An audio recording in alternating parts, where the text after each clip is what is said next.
Hello, everybody. What is going on? Mav here. Welcome to this MavCast. It is, let's see, what is today? Today is Saturday already. Wow, is it really? Holy shit.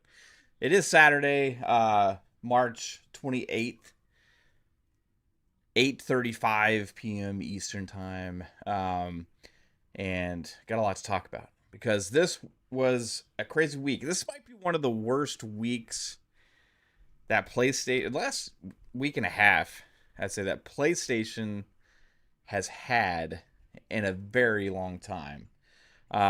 Usually with news and gaming news and stuff, Xbox just takes the brunt of the wrath and everything. But you know what? It's time for PlayStation to get a taste of that medicine. We are going to give it to them, and they are deserving of it. But before we get into all that, I want to say thank you for tuning in. What's up to the chat? Shout out to the people I see here now. RSJ fan, what's going on? Tent Games, how's it going? Polybaba, what's up? Mime Creative, Gray Monad, how's it going? Black Carde, what's up, dude? How's it going? Shout out to Blackheart, has been here like since as long as I think it started. I mean, I remember when we only had like a couple people watch the channel. You've been here since the very beginnings. Shout out to you. Appreciate you being here. Ven C, what's up? How you doing? It says Dreamcast guy. We're gonna talk about PS5 price hike today. Xbox is dead now that PS5 price had increased. Of course, there's going to be some kind of negative Xbox spin with all of that. Darkson says, "Yo, man, sorry, is lost their." Sony has lost their damn minds. There's talks that Sony is going to raise the prices PlayStation Plus by 25%. Also, I remember like wasn't there talks?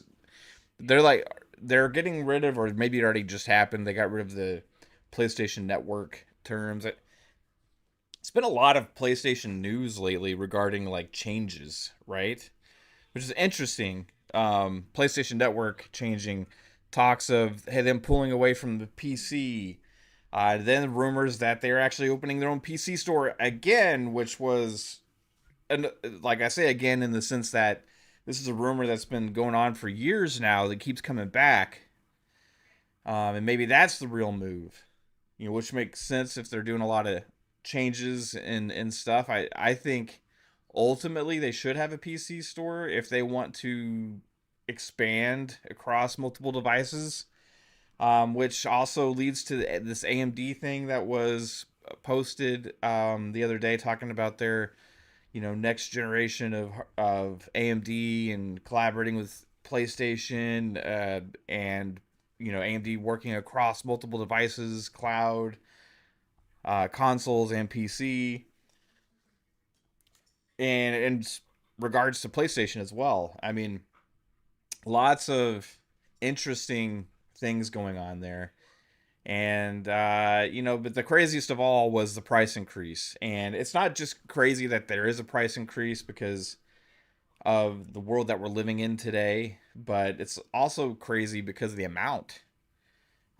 Recently they had posted that, hey, don't worry everybody, everything's good over here in Sony land because we got RAM. We got oodles of RAM. We're good through 2026. So this should have minimal impact. We have reserved RAM all the way through 2026, so it should minimize the impact. And then shortly after they had done that announcement, well, here we are with massive price increases. This is not minimal. This is not a minimal impact. This is significant. This is significant. That it had gotten to a point after the last Xbox price increase, which we gave shit for, to where the difference between a standard PS5 or a PS5 digital and a Series S. I mean, it was pretty. The Series S and the PS5 digital were, I think, close to the same price, like $50 difference or something like that. And I was like, well, it was hard to make a case that, hey, you should buy a Series S if you can get a PS5 for just a little bit more. If you talk about the difference between those two hardware specs, right? Both digital only, but also the PS5 is definitely more powerful than the Series S, right? And I like to judge hardware based on the merits of the hardware itself, and that the Series S is bad at all. Actually, I love the Series S, but here we go with PlayStation now raising the prices of the PS5 digital, the regular PS5, and the PS5 Pro. Series S is definitely the best value again by far. So yeah, they just did that, and you know even reports coming out today that Xbox Series consoles are moving better again. So we'll see what ends up happening in the long run. Obviously, you know Asha Sharma's still got a lot to do in the Xbox world, and she's leading kind of a rebrand supposedly and how Xbox is seen and the messaging, which I think is one of the most important things that she needs to do. It's not necessarily that their strategy is completely wrong. It's about how the messaging is delivered about the advantages and what is beneficial to consumers and why people should embrace it. And those things have not been delivered very well. Instead, it was like, hey, you don't need an Xbox, kind of was kind of the point they were trying to drive home to people.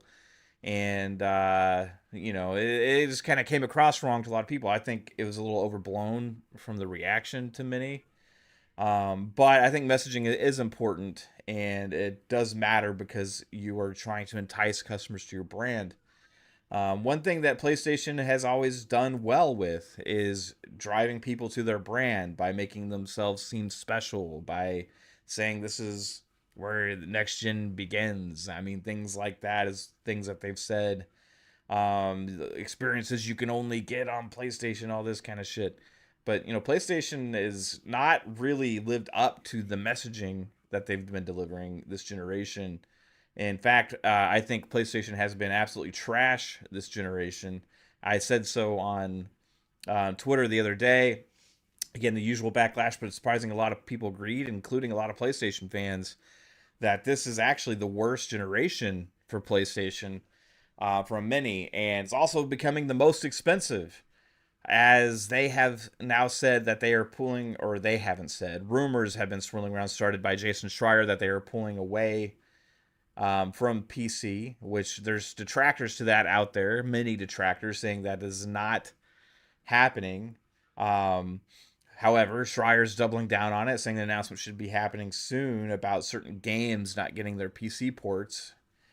Um, well, my argument to that is that's not necessarily beneficial to consumers and gamers, and it also flies in the face of what PlayStation needs to do in the long term, as well, they need to grow. And just selling the consoles to the same gamers over and over again isn't necessarily a way to grow. So the other way is to make more money is raise prices. Raise prices not just on hardware, but also on games. We could see that next. Raise prices on services, that we could see that as well. And we could also see more remasters and remakes and all of that kind of shit too. My argument is that is the detriment of exclusivity, actually. That is what makes it not necessarily a good thing for all of us if PlayStation is doing that. Hey, yeah, it makes it seem cooler, but hey, what's the cost? What's the cost to all of us as the actual gamers that are trying to enjoy these games and have games to look forward to? Now, granted, there hasn't been much to look forward to anyway, as last year they were ranked the 21st publisher in gaming. That is atrocious. That is absolutely awful. Xbox was ranked 5th. I believe Nintendo was ranked like 14th or something like that, which is not very good in and of itself.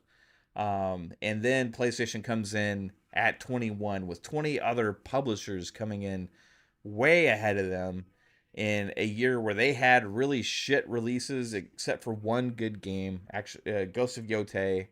Or did that come out? When did that come out? When did Ghost of Yotei come? That came out last year, right? Towards the end of last year, did it come out?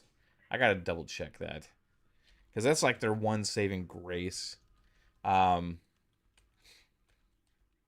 I think it came out in October. Yeah, October 2nd. So they had one first party big game last year, really. Besides that, nothing much at all. and it's not good, especially when you follow that up with an announcement of the price increase of the hardware. So hey, everybody, if you want to, as Schreier said, if they're pulling away from PC, if you want to, the only way you're going to be able to play our games is if you buy our hardware. And guess what? It's going to be more expensive for you. Well, why do people care about playing the 21st ranked publishers' games? Why would people that, oh yay, I'm gonna spend $100 something more to be able to play shit games? No thanks. How about I look at what would actually be good for us, which is a lot of what Xbox is doing, and giving us more options on how to access our games, so we don't feel necessarily the pressure of having to spend so much money on a device that is only special because it has some games you can't play anywhere else, right? I think that accessibility is important for consumers and gamers, especially with digital purchases. That we have access to the games that we're buying. They get supported in the long term, longer than 2 weeks. Yeah, it would be great if the games don't come out and get shut down in 2 weeks. That'd be awesome.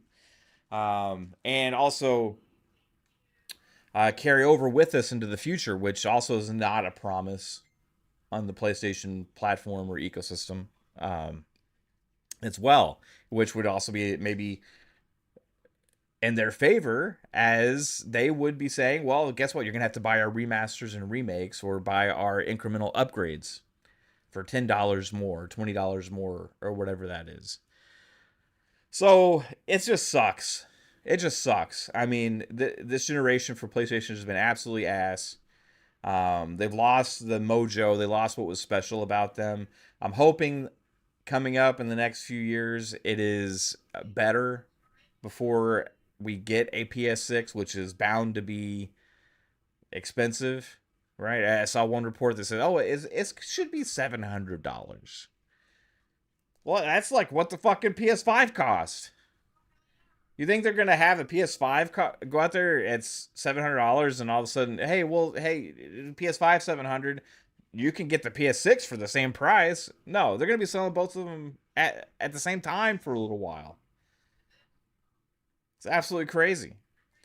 Commando Striker says the consequences of buying $70 to $80 games. The console makers think console gamers can afford price increase since you mofos keep buying $70 games while mocking PC gamers for buying discounted games. Hey man, I love the PC ecosystem. You can build a library really quickly and cheaply on PC. Humble Bundle is an amazing avenue, as well as Epic Games keeps giving lots of decent games away. You can also look at Amazon with I think they used to have it with the Prime section. I think it's like on the Luna site now, but you can go and claim free games there all the time. Um, Steam has crazy sales all the time. Yeah, you can look at investing in building a library super awesomely on PC. And guess what? Those are the best versions of those games. Let's just be real. Like, yeah, you may have to deal with driver updates and all that kind of shit. You know, I play on PC a lot now and have to deal with driver updates and all those other kind of things.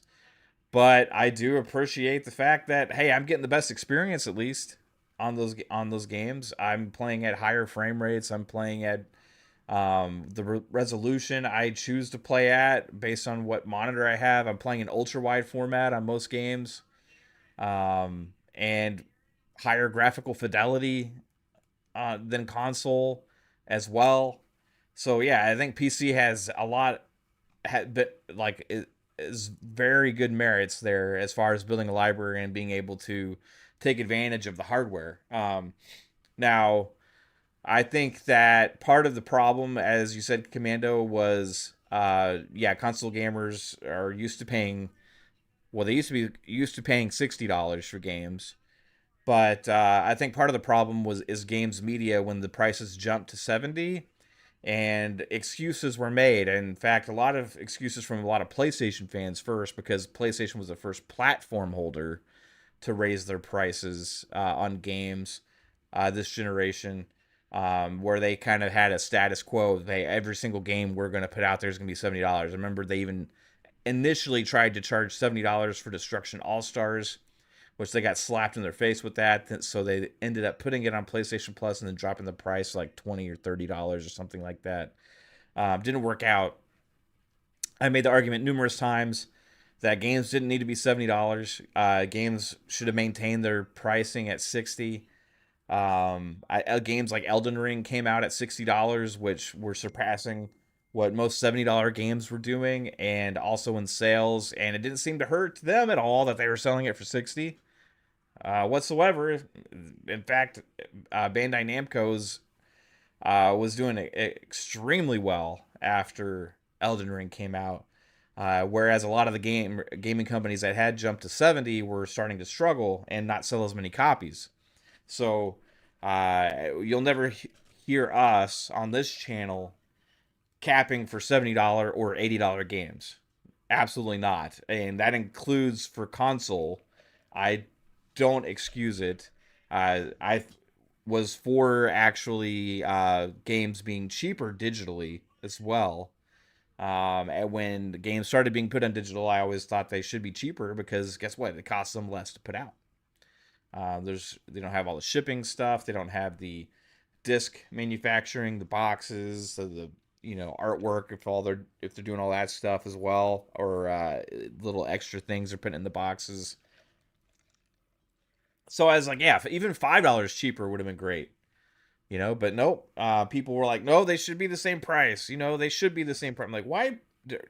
Gamers have the most fucked up mindset. And it comes through us being trained. We were all trained in this console atmosphere of, first it was Sega versus like Atari versus television or whatever. And then Nintendo, Sega, and then it was PlayStation and Nintendo and then Xbox.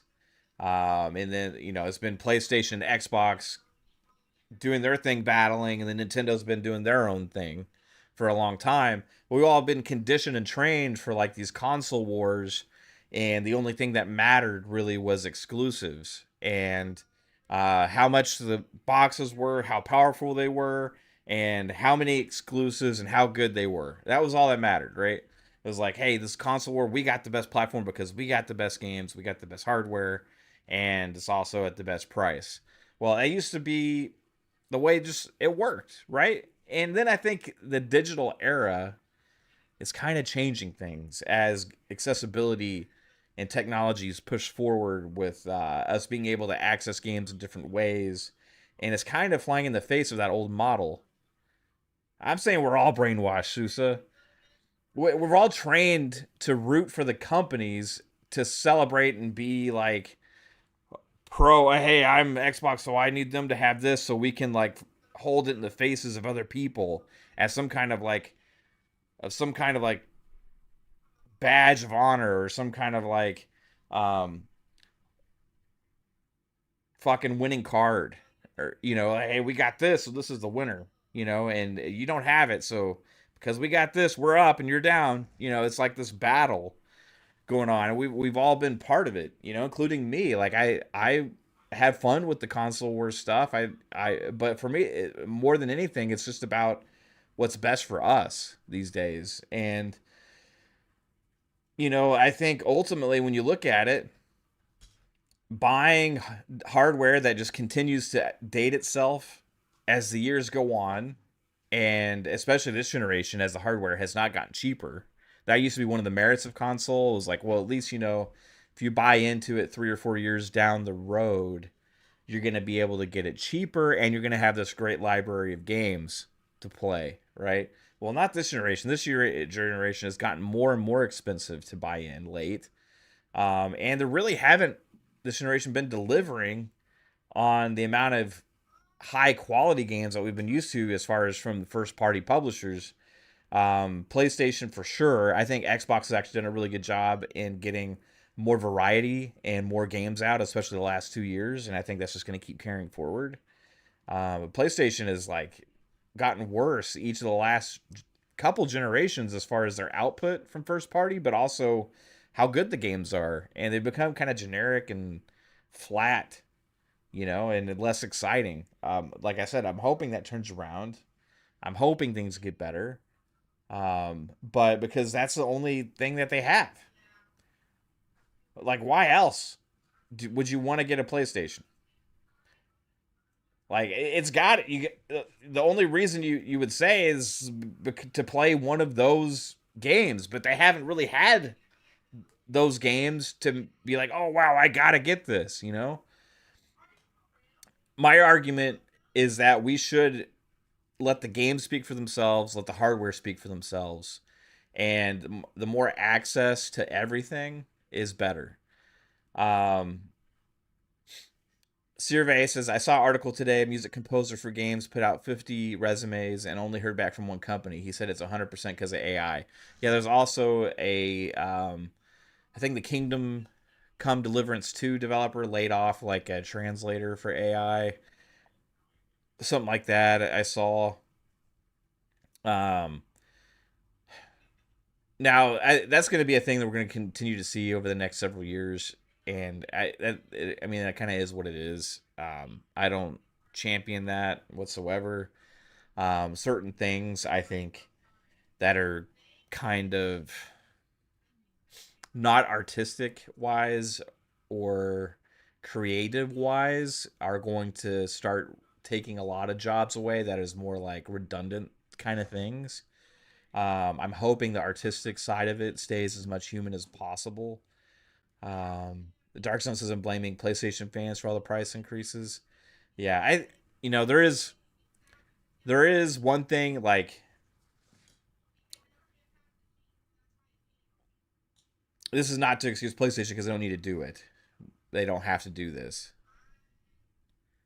Uh, Oil is pretty crazy, right? A lot of people think oil only affects like gas prices. You know, Oil affects everything. Plastics use oil. Um, I mean, think about like cars, like how much. No, I'm not talking about the oil that goes in a car. I'm talking about all the parts that go into a car, all of the components, all these things, all the shipping for everything that goes on across the world. Oil prices can dramatically affect things.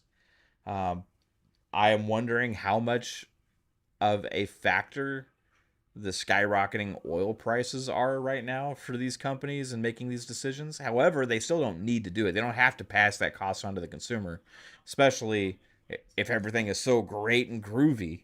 Like there's been championed, like this is amazing. Everything apparently it's not doing that great. If they keep starting and acquiring studios and closing them, yeah, exactly. If oil affects fucking everything, man. However, you're going to see some companies react to it differently. You're going to see some companies be patient and let things regulate and get back to normal. You're going to see some companies panic and go ahead and pass that cost along to the consumer. If anything, it kind of shows more of the state that they're in right now. If they're being this drastic in the amount of changes that they're making, that means that they're looking at their bottom lines and they're saying this isn't good enough. Whether they're doing good or bad, it's not good enough if they feel the need to make a bunch of adjustments. Um, Fahim says, "See, my thing's even Nintendo isn't that dumb." Yeah, see, okay, you're bringing up a good point here, right? With talking about Sony was trying the whole bringing games to PC thing and then it didn't work, right?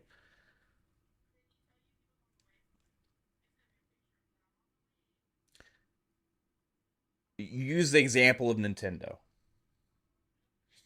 Do you want PlayStation to be Nintendo?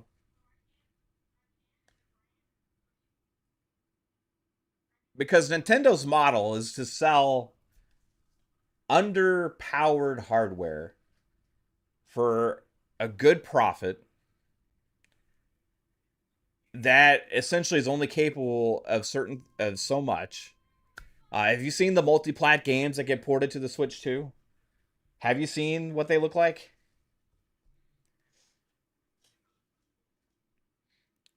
Do you want PlayStation to be that to where they're just making a lot of money on the hardware? Therefore, they're only going to release a system that is so capable, and then the only merits of it is to have exclusive games on it. I don't I don't want PlayStation to be Nintendo. I would rather PlayStation give me more access to my games and let the games actually be as good as possible because I'm a consumer. I'm not saying, "Hey, PlayStation, you have to do this so we win." PlayStation wins if they sell more games.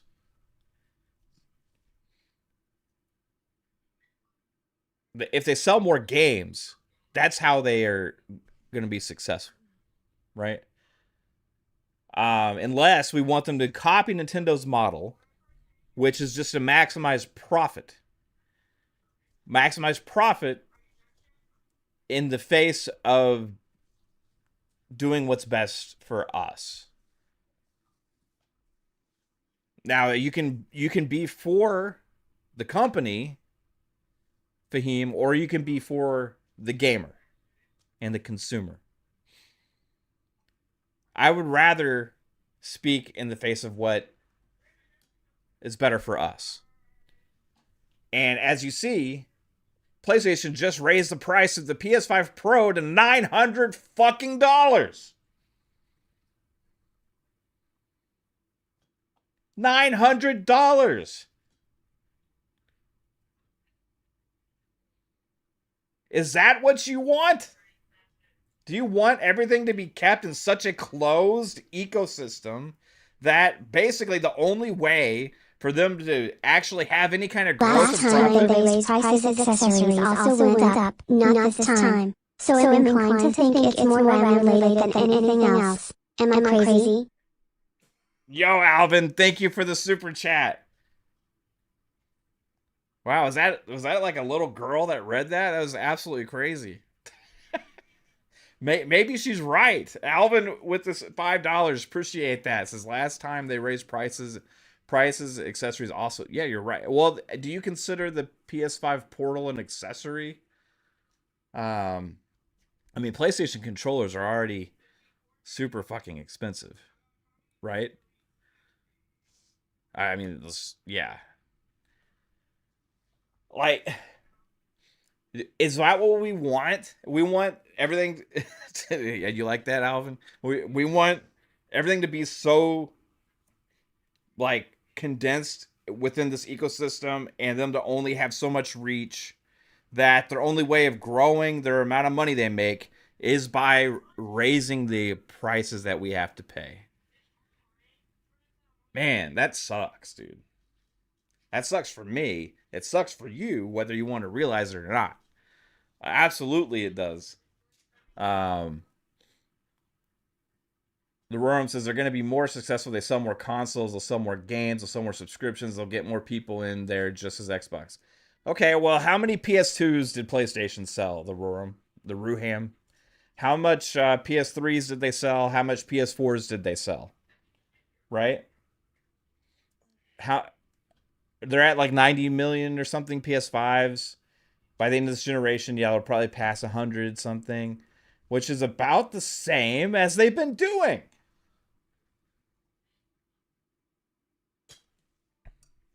It's about the same. Uh, PS2 console sales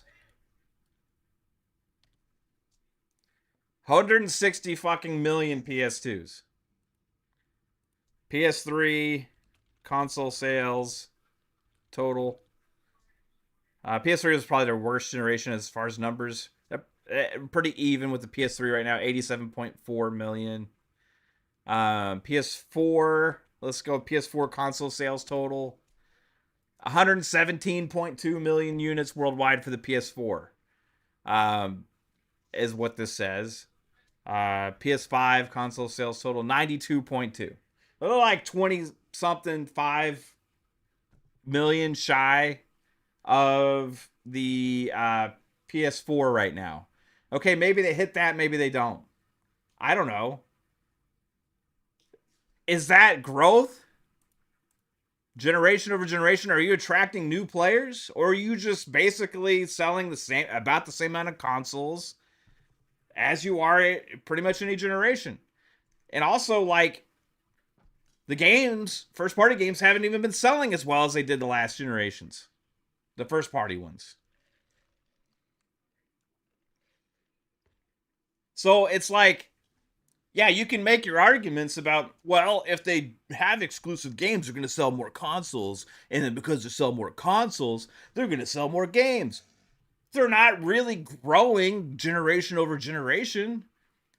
Their way best that they did was back in the fucking PS2 era. And you know why that sold so much? Because it was fucking cheap. They got the PS2 price down ridiculously low, and they had so many different games coming out all the damn time. So much variety. Games were cheaper back then as well. More expensive does not equal more gamers.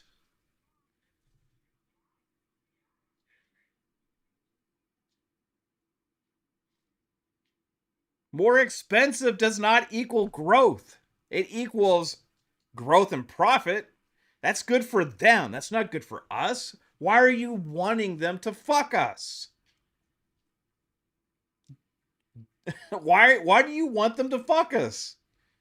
I don't like being fucked by these gaming companies. I don't want it. No. No, thank you. Ew. Gross. Yuck. Yuck.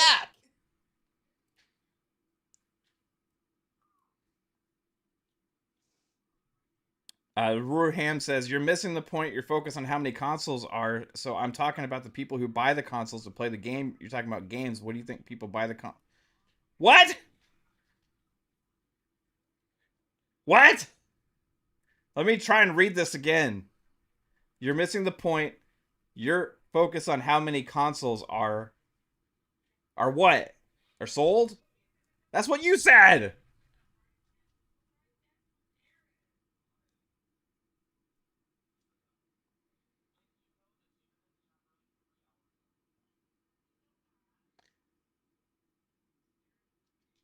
I'm trying to make sense. So I'm talking about the people who buy the consoles to play the game. You're talking about games. What do you think people buy? Why do I think people buy the consoles? Because they buy them to play fucking games. That's why we all fucking buy gaming hardware. Are they going to sell more if they raise the price? Are they going to sell more games if the games get more expensive?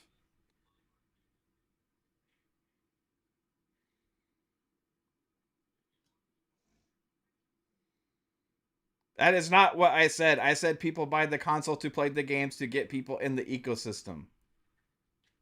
You brought up how many consoles sold. Isn't that the argument you're making?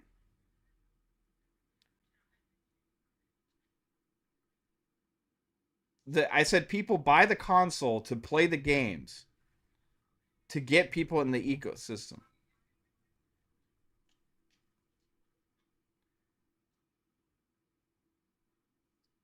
The games are used as marketing tools basically to get people to buy the consoles, right?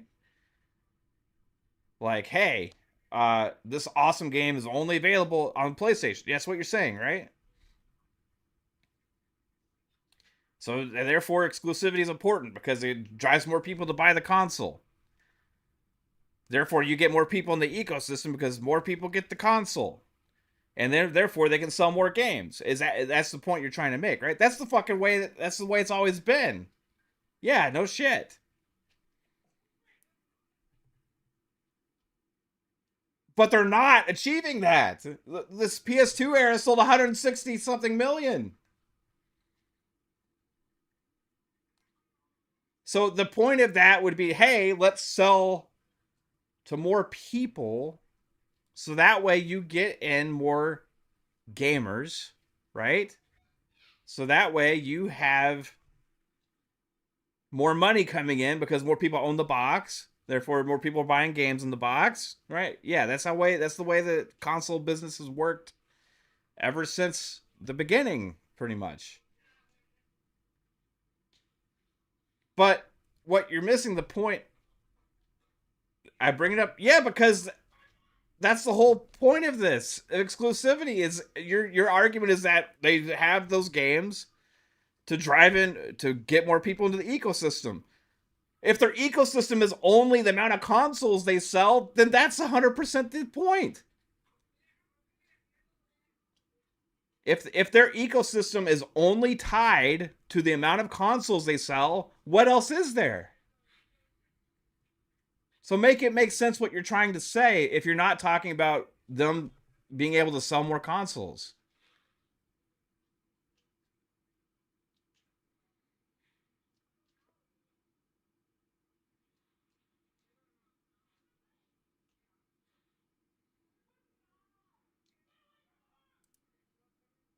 You must be a fan of Diabetch. My point is, we're customers of gaming. We're consumers, right? We should want more access to our games that we buy. Anybody that says, and the counter argument to that is like, no, if it's exclusives, they're going to be better.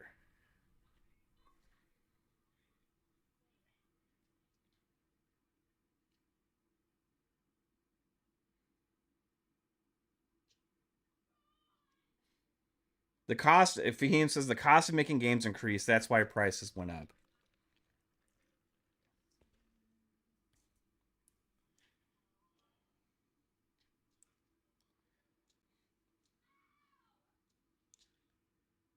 You guys are fucking missing the point here completely. You know what would help them make more money on selling a game? Is if they had more people to sell it to.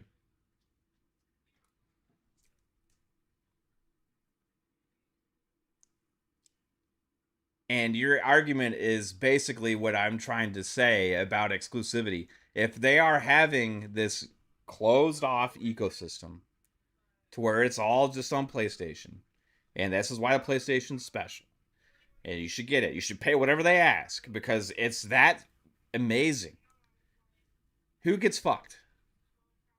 If games are more expensive to make and they only have a limited amount of people that they're going to sell it to, less than they do previous generations in the past. Maybe PS5 catches PS4, maybe it doesn't. I don't know. Well, if you have the same sample number and the cost of making the games is higher and you want to raise your profit, guess who pays and puts that bill? Us. Now, if you have more gamers beyond just who's willing to pay $600, $700, $900 for a piece of hardware when they already may have something like a PC, well, guess what? You're now reaching another potential client base that is willing to buy the game, and therefore maybe it's less necessary to raise the price because you're selling more games.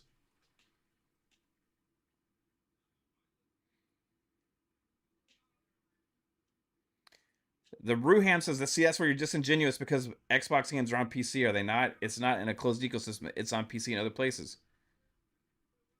I'm arguing for that, dumbass.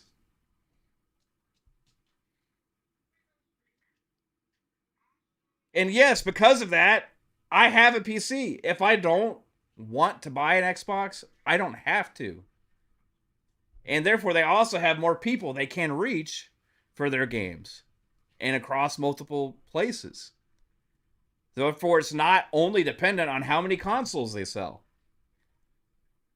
And there's also Game Pass, which is another avenue to access your games.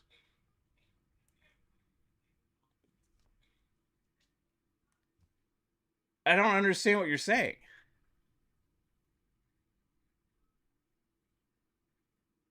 You said Sony was a closed ecosystem. You're just proving me wrong?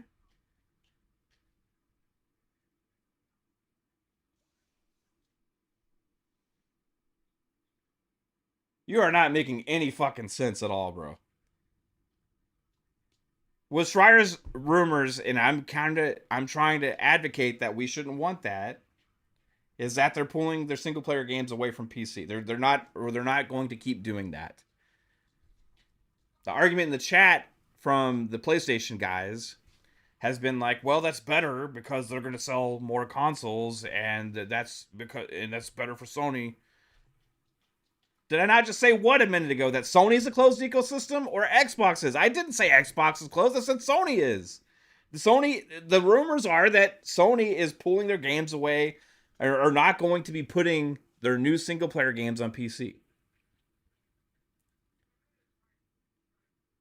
So what does that mean to you? They're saying the only places you're going to be able to play these is on the fucking PlayStation console. Is that not a closed ecosystem to you?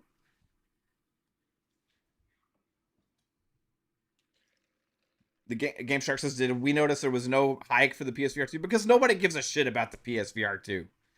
Nobody is.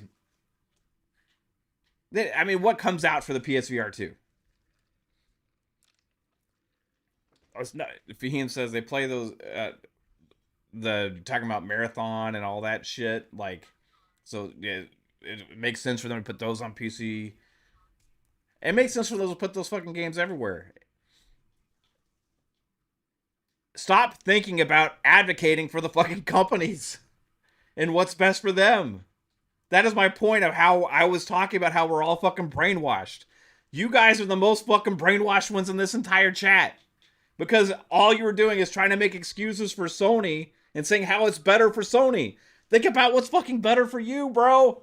Think about what's better for you. What is best for you? Is it higher prices in a closed-off ecosystem, or is it more access and hopefully more ways that we can pay for our games and access them? Like, this is such a... Gamers are so fucking mind-fucked because we've been trained this way. We've been trained. In the digital age, things should change. There's no reason. There's no reason for this. Games can be put everywhere. We shouldn't want games to be handicapped by specific hardware that we're overpaying for. And then potentially, well, if that's the only place the games are going as well, they have to keep raising the prices on them because they're not growing. You're not getting more games out of them making more money, Fahim. PlayStation was the 21st fucking publisher last year. They had one big first-party game. You're not. Look at the reality of what's out there and what's happening. You're not. You're not. It's not working. That's why they keep shutting studios. That's why they wanted to go to games as service, because it's not working for them. And then they realize, oh shit, we don't know how to do this. We don't know how to do this. Oh shit, we don't know how to do this. So we're going to have to fucking flip around and then do the only thing we know how to do. Oh shit.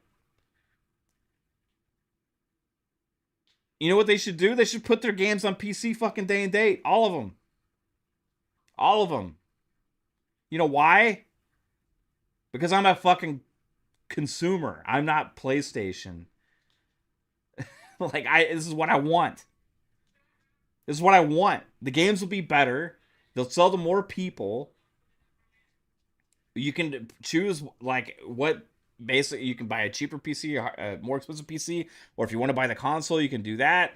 And then you can go across the board and say, hey, I'm just going to play on whatever piece of hardware is best for me, right? Now, what PlayStation's got to do is get that fucking PC store out there. They got to get the PC store out there so they have a place to put them besides Steam.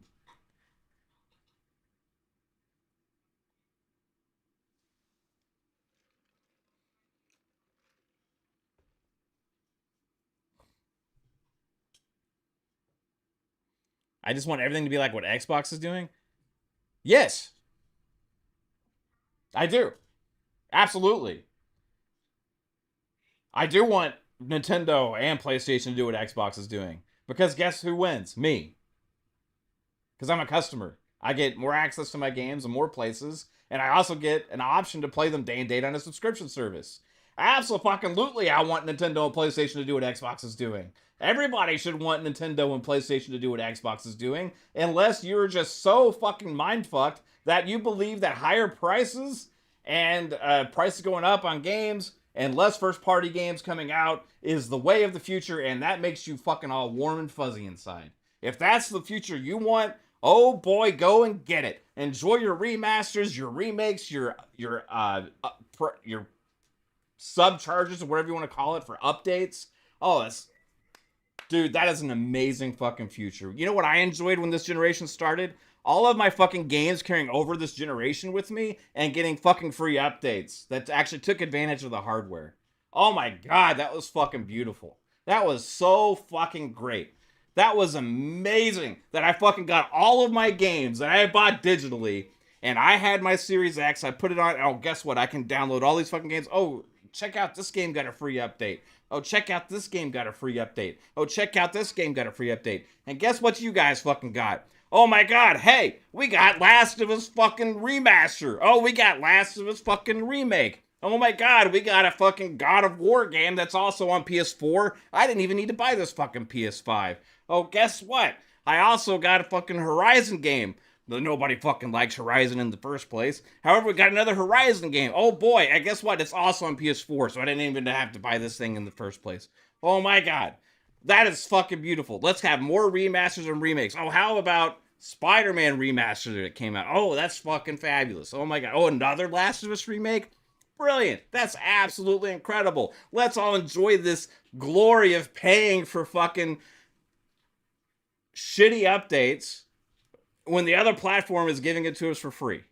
Absolutely, I want Nintendo and PlayStation to do what Xbox is doing, because guess what? It's better for me. It's better for us. If I could just, any single player game, let's say Intergalactic came out PC day and date, you know what I would do? I'd buy it on PC. If PlayStation had a PC store up and running when Intergalactic comes out, I will 100% buy that game day and date on PC, because you know why? It's better for me, because the game will fucking play better. The game will look better. It'll probably have ultra wide support. I'll have more options on how to choose all my features and settings and all that kind of stuff. What I don't want is have to go fucking buy an $1,100 box to play the one fucking game I might be interested in the next 5 years.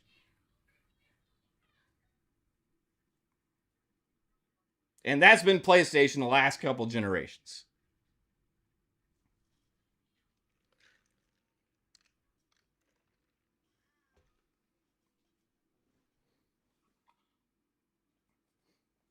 The Ruham says, dude, you're so funny. Nothing should have exclusive Netflix, HBO Max. The shoes you wear, the cars you drive should all be the same.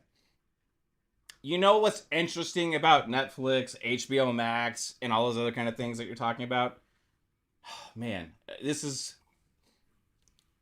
I don't know if you're going to be able to comprehend this. So I'm going to try and speak slowly. Okay? You can access those services from almost any fucking media entertainment device. You don't have to buy one specific kind of hardware produced by one company to access those services. That is the difference between Netflix and HBO Max and all these other kind of things. We are not dictated by having to buy specific hardware to play those things. Therefore, guess what? They have so many subscribers, because if you had to buy a $1,000 thing to then have access to that one subscription service, they wouldn't have as many subscribers. Now, would they? Now, would they? Exactly. And Netflix still makes money because they're everywhere. Netflix is everywhere. Everywhere. Imagine having to go buy a fucking PlayStation just to access Netflix. Fuck, that would suck.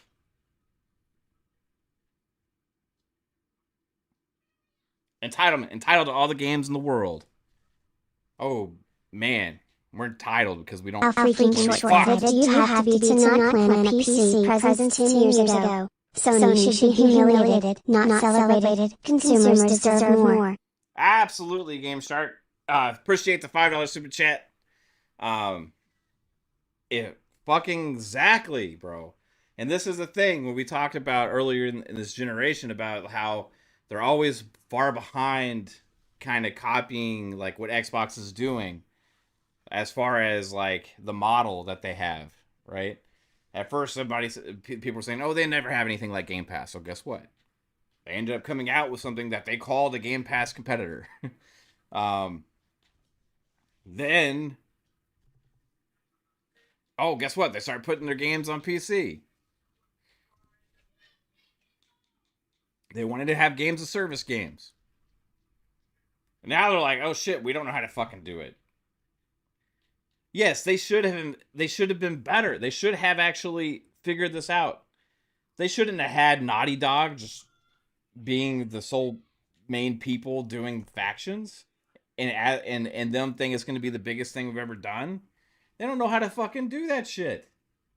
If they would have kept it a smaller thing and just kept it as part of that, they could have released it, and then they could have grown from there. But they didn't make that decision. They went all in. They fucked themselves over because it's mismanagement. They don't know how to do big multiplayer. The only companies that they have is Bungie. I mean, Bungie's really the only ones except for Arrowhead. And Arrowhead's not their studio. Game Pass and PS Plus are not structured the same. You mean as Netflix? Well, Game Pass is available in multiple places. It's on fucking TVs without even having to own a box. You can access your games on your phone. That way, you can also play Game Pass on PC. And they keep trying to expand the amount of places that Game Pass is at. My argument is that PlayStation should do the same. They should actually have a PC store, so that way they can actually sell subscriptions on the PC as well if they have the games there to sell the subscriptions to, and also put their games there so that way we can have access to them and choose to buy them or not. $900 for fucking PS5 Pro, man. Fuck that. For like $1,400 right now, you can buy a PC that is fucking 10 times better than a PS5 Pro. And it does way more, and you get access to all the other fucking libraries. The only benefit that you have as a PlayStation customer to buy a PS5 Pro or a PS5 is that, well, I get my single player exclusives, the one or fucking maybe two a year.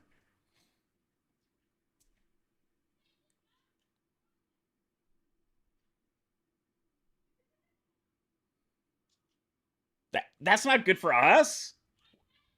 It sucks.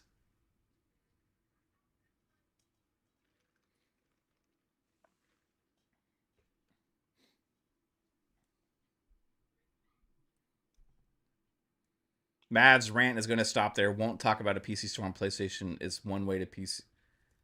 I don't get it, but yeah, like they should put fucking a PC store on PC. PlayStation should absolutely.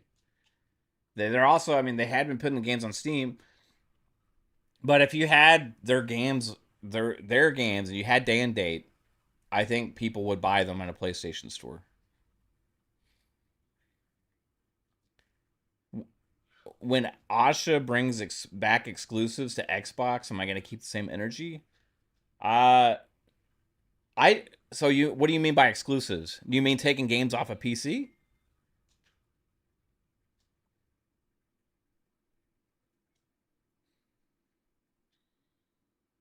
Because that's what I'm advocating for PlayStation to do. Did I say that PlayStation has to put their games on Xbox? Their single player games? Did I say that? Anybody hear me say that PlayStation has to put their single player games on Xbox? Did anybody hear that in the entire time I've been talking? Anybody hear me say that? I'm just curious because I know I didn't say it. So you're talking about like if Xbox stops putting games on PC, their single player games like their RPGs and all that shit. Absolutely, I have the fucking same energy. As far if they do put games on PlayStation or not, I could give a shit less. I don't care either way.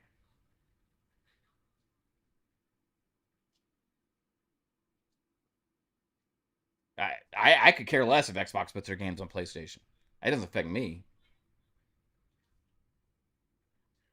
So what energy are you talking about? Because I'm advocating for PlayStation to put their games on PC. I think it's stupid. I think that they should have a PC storefront. I think that they should have a subscription service available on the PC as well once they get all their games on there.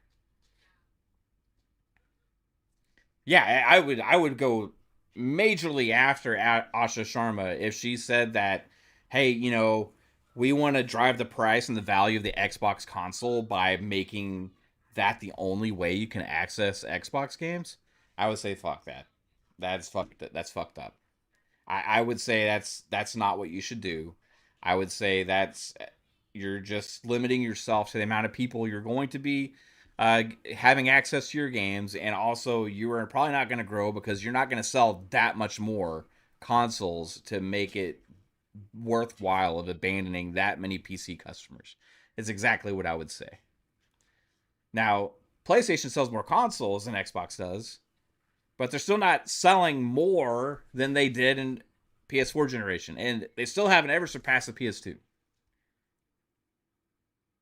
If Spider-Man hopped on Xbox tomorrow, would I buy it? No, I already played Spider-Man last generation, PS4. I also had played this Miles Morales, yeah, Miles Man, the Miles Man. I played Miles Morales expansion. I didn't really like it, so I wasn't excited for Spider-Man 2.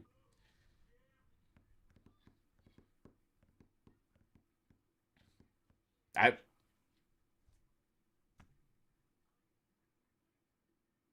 I don't understand what your point is. I didn't say that that they should put those games on Xbox,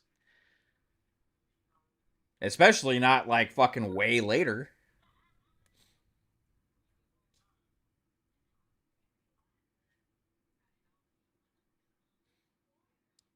I'm not saying they should bring like online subscriptions to PC Commando. I didn't say we should have to pay for online. I'm talking about subscription, gaming subscription, like to play the games. Like a PS Plus Extra, PS Plus Premium, right? Maybe cloud things and stuff they could do with giving more access to a selection of games that more games that way on PC as well. Like there's things they could do if they had a PC store that they can't do now because they don't. Then don't use what as an excuse, Fahim? I don't understand what you're saying. You guys are talking around in fucking circles because you're trying to argue for something and against something that I'm not even fucking saying. So I don't understand what you're talking about. And it seems like the problem is you have a core misinterpretation about what I'm even trying to say to begin with. You just think I'm saying Xbox versus PlayStation. Xbox is better. PlayStation is worse. This is all you hear. You're not actually listening to what I'm actually fucking saying. I played Spider-Man through PlayStation at one time, right? Yeah, I did. I also played Ghost of Tsushima. I love Uncharted. What is the point of your question? Appreciate it, Malachias. Says Mav, side note, good job running a show solo. Yeah, it's fun to do these MavCast. You know, I get to interact with the chat a lot more. Um,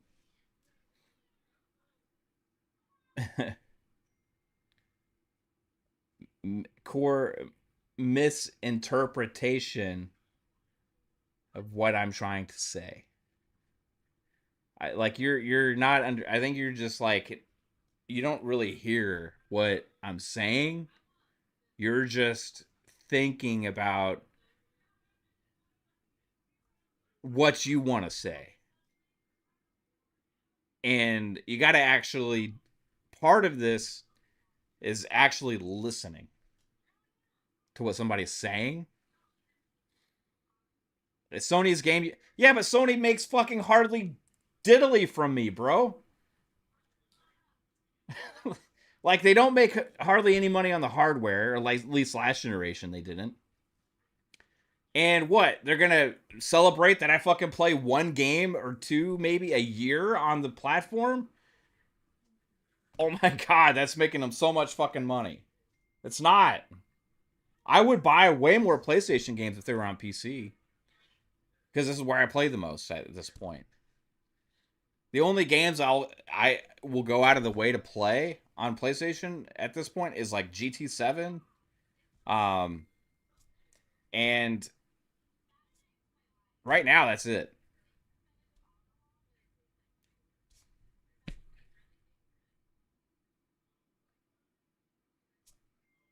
Like if they put their games on PC, I would be actually more inclined to buy more PlayStation games.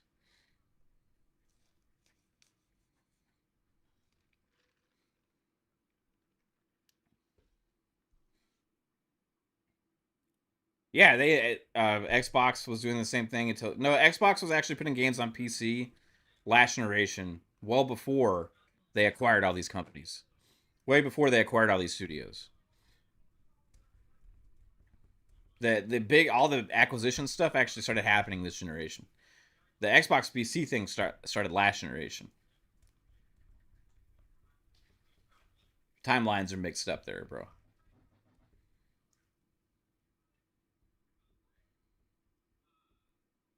The business models, Fahim, I get what you're saying, right? You're gonna say that. Sorry, I'm wrong. I'm just saying maybe Sony isn't wrong either. Yeah, I'm not saying that they can't be a successful business in doing what they're doing. They can. Nintendo can too. But it's at the detriment of us because the way to keep it going is by fucking us. That like by raising prices on things, by raising prices on the console, by raising prices on the games, giving us less value for the things that we are paying for, like the subscription services don't have day and date and things like that. There's a bunch of different things that we don't get because they're like trying to sell this whole special thing, right? And anytime these price increases happen or whatever, people advocate for them like, oh, it's because of this. It's because of this. It's all right. You know, it's PlayStation. They're the best. You know, they have more console sales, so that must mean the best, right? But okay, that's fine that they're selling consoles well, but I can't play console sales. I can't play console sales. I play games. I play games and I want more access to my games. I'm a customer. I'm not Sony. So there's different models, right? I want them to go in the direction that I am the less fucked. That's it. Same for Nintendo. Same for Nintendo. Nintendo's the worst of them all. Yeah, console sales can't save shit. A fork. Yeah, console sales can't save shit. Console sales help them have a user base, right? but they're still not achieving the amount of users that they had in the past. These companies, we don't understand, they need growth, right? They have to talk to their shareholders. They have to talk to these, hey, this is we're up in this, we're up in that, we're up in this, we're up in that. Oh, therefore, success. Right. Oh, that's cool. That's great.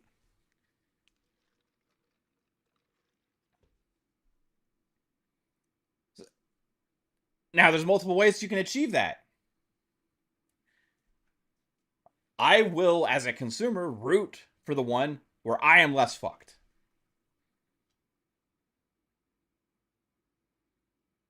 And I will always speak up to when we're fucked. When we're getting fucked as customers, no matter who it is, Xbox, there's many times, and I know you can vouch for this, Fahim, because you've been in the chat during a lot of these times where I have called out Xbox for things that I think are fucked. And then all of my Xbox people in the chat, like me, I'm an Xbox guy also.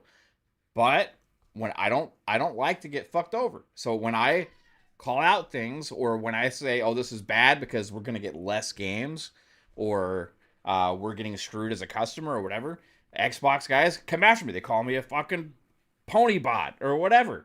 It happens.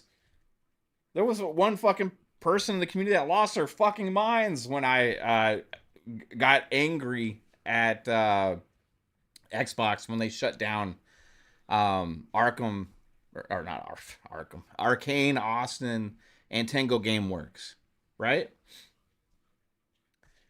They lost their fucking minds when we go after them for price increases or this or that, because everybody wants to excuse their favorite thing because they feel like if they go after it or they criticize it, it's like, well, I'm actually contributing to the fact that it's not as good if I'm saying negative things. So it's going to make it seem like they're bad. I can't say that because I've been championing for it. My identity is attached to it. I can't say this shit. I just got to fucking applaud them and say, well, it's okay, guys. You do better next time. Or, you know what? This is why it happened.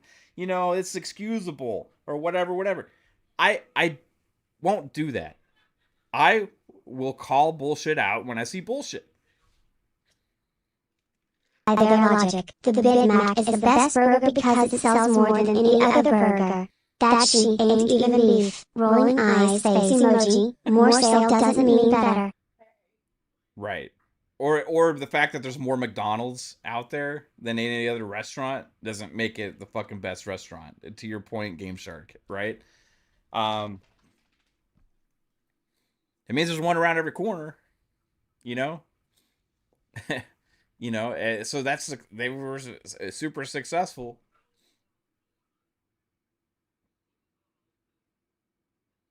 I have, dude, Ruham, yeah, I do like Xbox more, but it's based on experience. It's not based on like justification. It's based on the fact that they have the games that I like more of. They have more RPGs.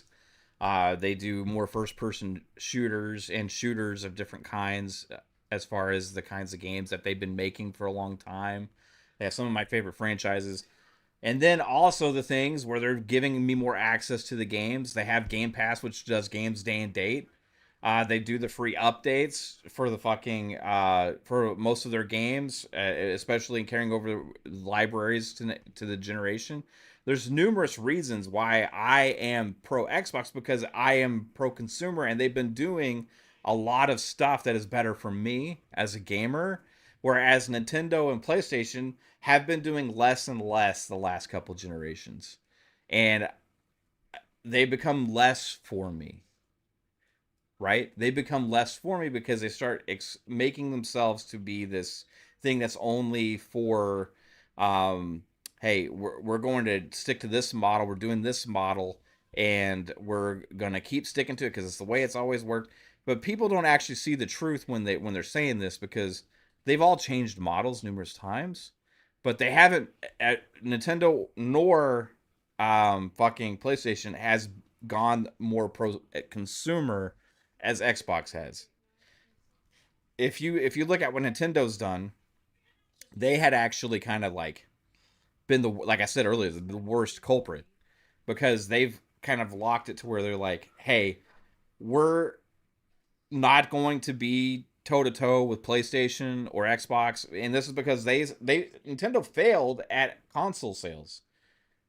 Like, people act like Nintendo's always been this like juggernaut, and but if you actually look at consoles in the past, you have generations of Nintendo just fucking like was horrible with console sales, and that's why they switched to the model they are now, the handheld model, because their handhelds have always done really well. The handhelds have always done really well. But in doing so, they've been handicapped as far as what the games are going to be capable of. And when they did that, we got fucked as customers, because Nintendo decided we're going to basically go this lane, and we're going to do these kind of things. And the customers that have loved it the most are the customers that have been those handheld gamers, that have been like the DS players and the fucking, you know, that loved the 3DS and all that kind of shit. Or, you know, they had like a fucking Game Boy Advance, and they just fucking grew up with these handhelds. And yeah, the Switch is amazing for these guys because it's the best handheld they've ever done by far.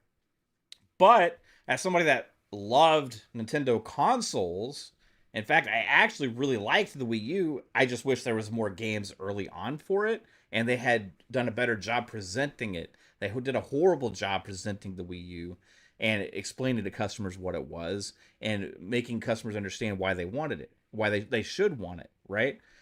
When that failed, they were like, this isn't going to work. We're going to go a different direction. They did the switch. They went pure handheld as a dockable. Console experience second to them. It was handheld first. As a dockable, so we're just going to combine everything. We kick ass in handheld sales, and we're going to combine the console market to our handheld customers. In doing so, they fucked us over with backwards compatibility. Wii U to Wii was completely backwards compatible, and in fact, also the Nintendo Store back then had access to multiple generations of Nintendo games that we had already bought digitally, actually. They had a thriving ecosystem of a storefront in the Wii to Wii U era, that was amazing. And we had invested in it, and they cut it all off for the handheld switcheroo when they went to the Switch. And that sucks.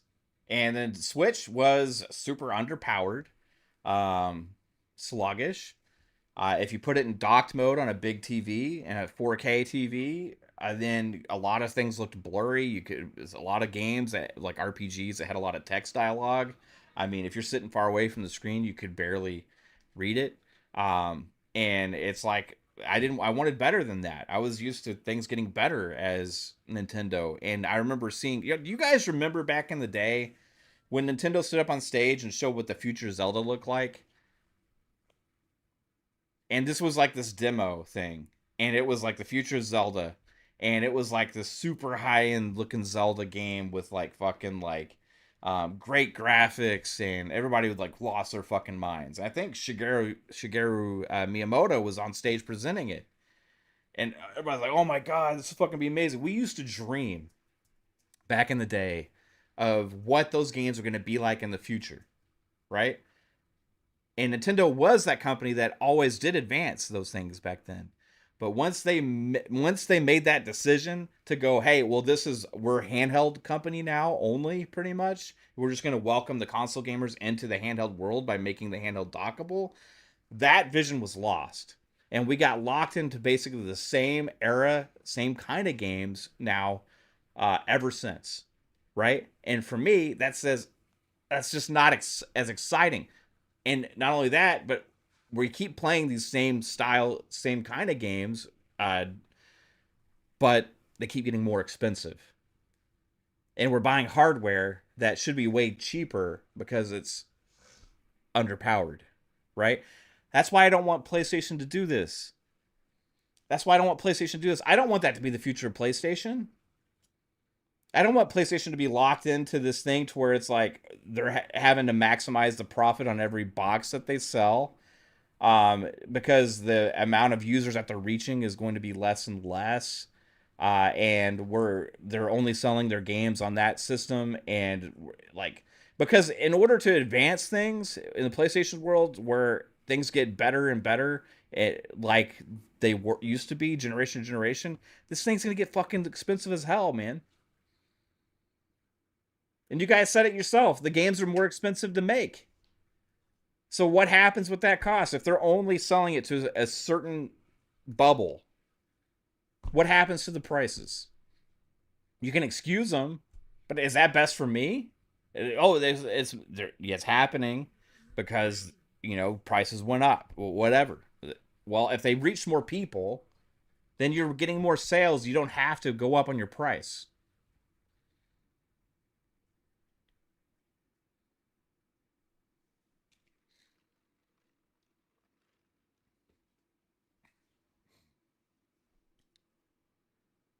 Ruham well, you better get used to it because next generation, neither company is doing that. You're going to have to pay.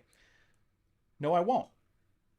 Because if I don't see the value personally in what Project Helix is, and I decide I don't care to buy it, I will still be able to play Xbox games. And guess what? I will actually still be able to play them probably better than what a Project Helix will be. Because I have a PC.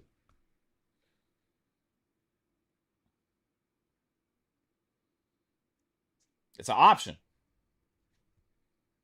It's an option. Will I be likely sold on it? Probably so, because it sounds really good, right? And I'm like, okay, well, I can get this kind of like console-fied PC to put on my TVs around the house, and I get all my storefronts that I have access to everywhere in my house, and a really great experience for not as much as a high-end PC. Then yeah, like I that could sell me 100%.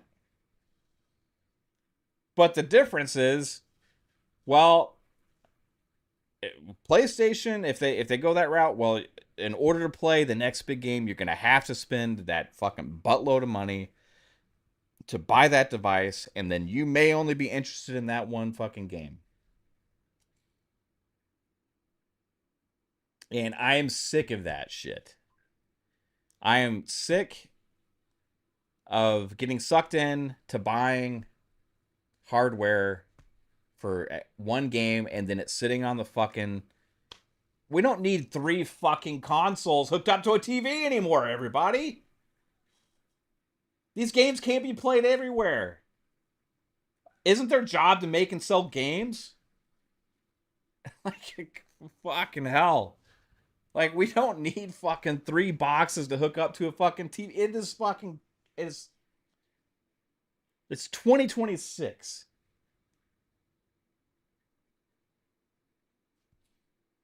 If I get Helix, well, shit, I got PC, I got fucking Xbox, and God, I hope eventually Nintendo and PlayStation put their single player games on PC as well. I like options. Gamers should like options. Gamers should like access. Gamers should like better prices. Gamers should like all those things. But instead, it's used as fucking ammunition for console wars and the fact of how it's all bad for everybody.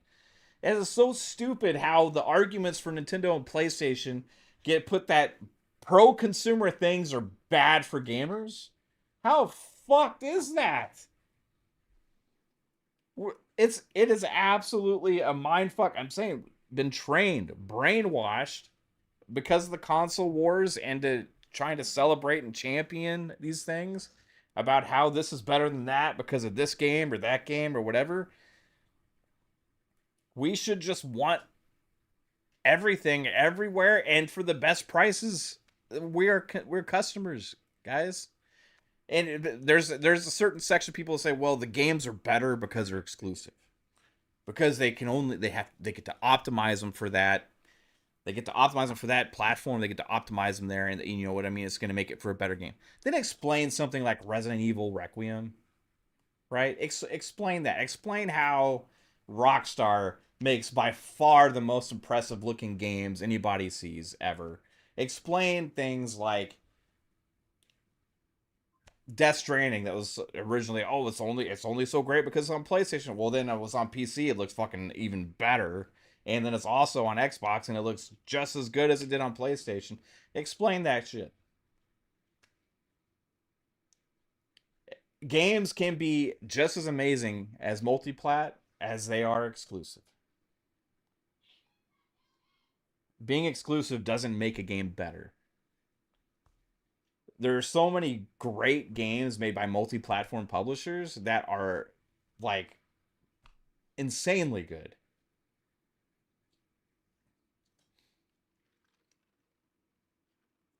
Sup, Sea Lord? Yeah, seriously, I love that we. Me too, man. That's the fucking best, dude. Xbox Anywhere. Holy shit. You buy a game on Xbox, you can play it on the console, or you can play it on PC, right? I mean, fuck. Like, don't you wish like we should be advocating for Nintendo and PlayStation to do this? Like earlier when you're like, you just want everybody to be like Xbox. I want, yeah, that'd be amazing if I could fucking play Nintendo games or PlayStation games on my PC. Now, what they got to do is put the storefronts here. I'm fine with giving them my money. I just don't want to have to buy fucking 3 boxes to do it. They don't make money on the boxes as much as they do the games anyway. And you know how many people are playing on console? Like a lot of the most popular games are like selling way more on PC than they are on console. They're just like handcuffing themselves by not putting their games on PC. And this is becomes a whole console versus PC thing, like console gamer versus PC gamer thing. Like I just want the best experience for all of us. And if we all have access to all the games and we have options, and guess what? It's also more competitive because you have multiple storefronts offering games and all these other kind of things. That's better for us.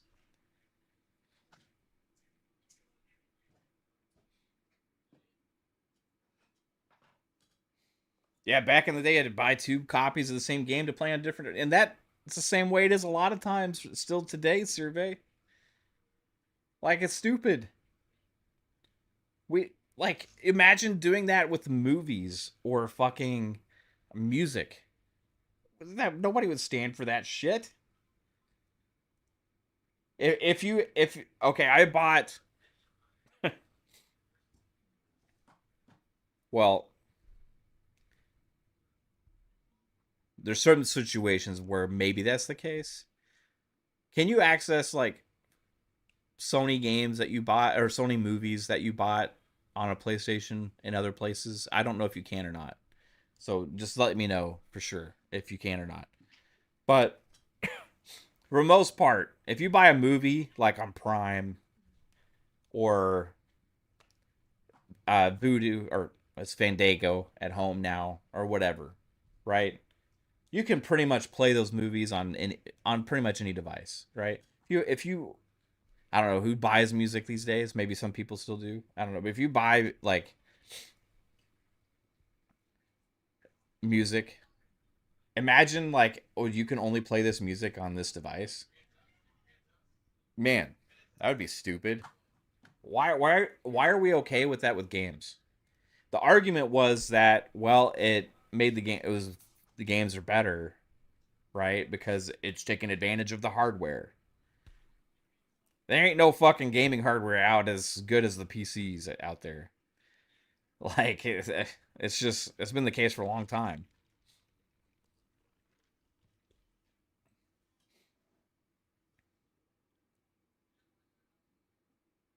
It is stupid as fuck, and because it's not just a PlayStation Nintendo thing. I mean, there's um like Rockstar's not putting fucking GTA 6 on PC at launch. That's fucking dumb as hell.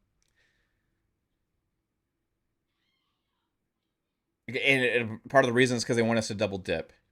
That's better for them. It's not better for us.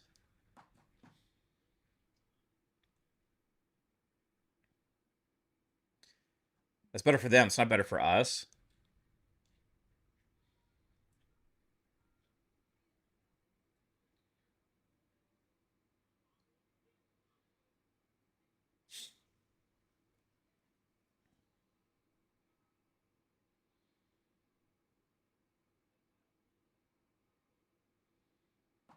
So again, you're championing for the companies, bro.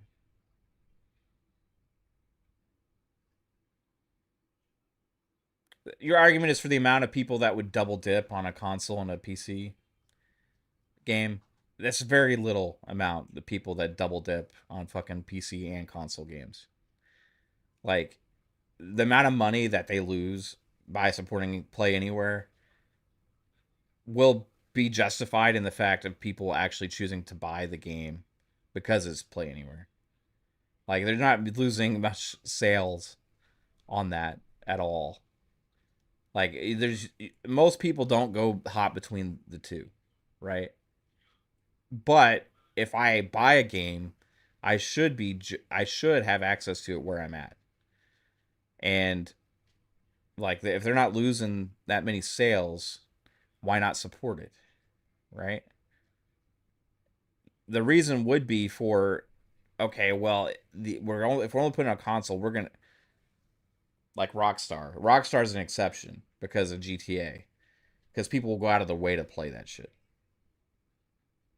Yeah, I know I contradict myself because I'm fucking talking about Rockstar right now, like GTA, because it's an exception. People are gonna go out of their way to fucking play that shit, right? People are gonna go way out of their way to fucking play that, and then later they're gonna buy on PC.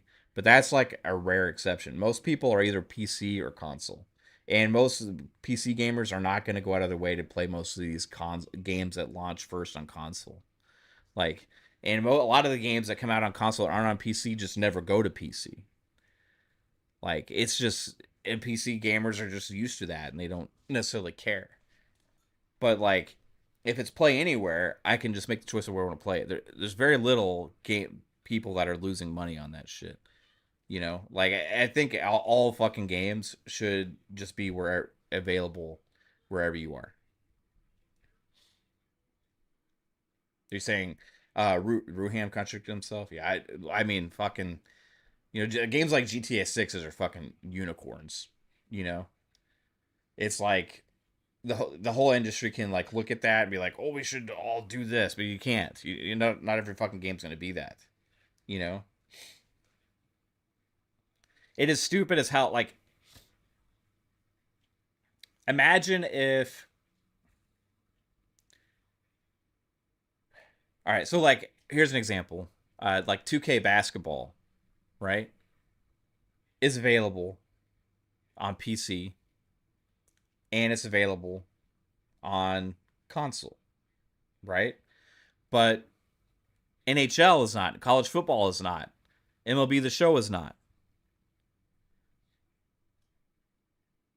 Like, it'd be awesome if I could just buy the game, NBA 2K, instead of having to think about double dipping. Because I'm a rare exception in that. I would be playing and spending more time with NBA and investing into it if I didn't have to make that decision, you know? Because I'm just playing it wherever I'm at. But like, MLB The Show doesn't give you that fucking option. MLB The Show, not somewhere like, there's not a fucking licensed baseball game on PC. There's not a licensed NHL game on PC. There's no college football game on PC.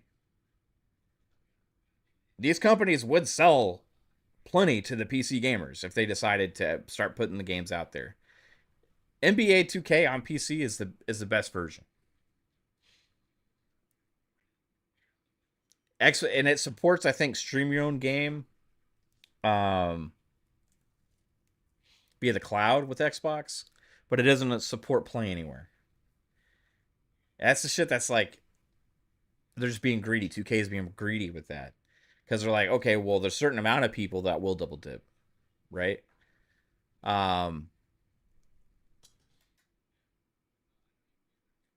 Like Madden is now because it hit Game Pass, right?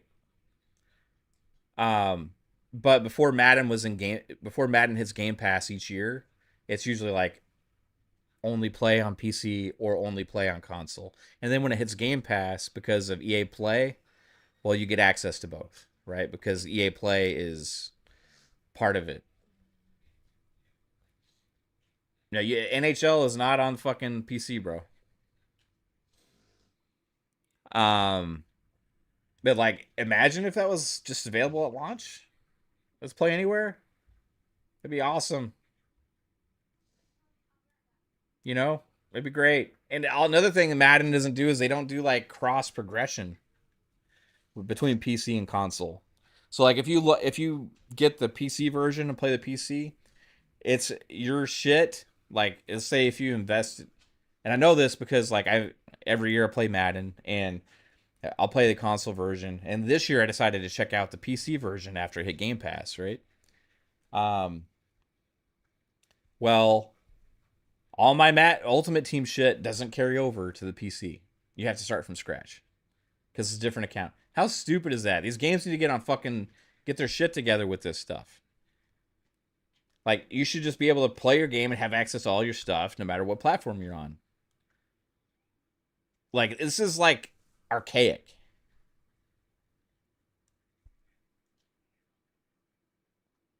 These games are like services in a way. We're investing money and time, right, into these things. We should carry along with us, right? As customers, as consumers, that's what we should want. I just want it's like I just want like I want gamers to stop thinking about what's best for the companies and start thinking about what's best for us. Because what's best for us will cause us to spend more time and invest more money into the ecosystems and play more games.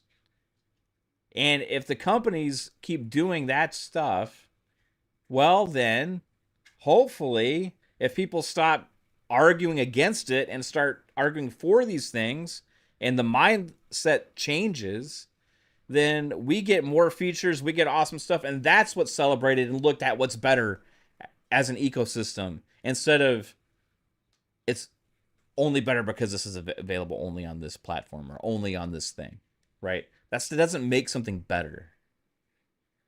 It just makes it less available.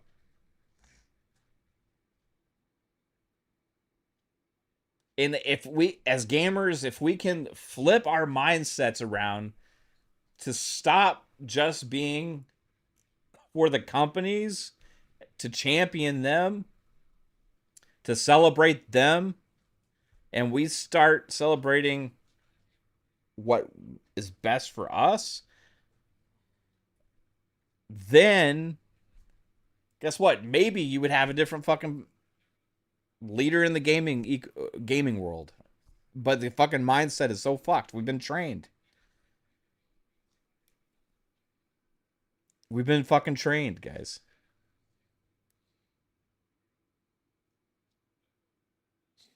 Later, Gray. Have a good one.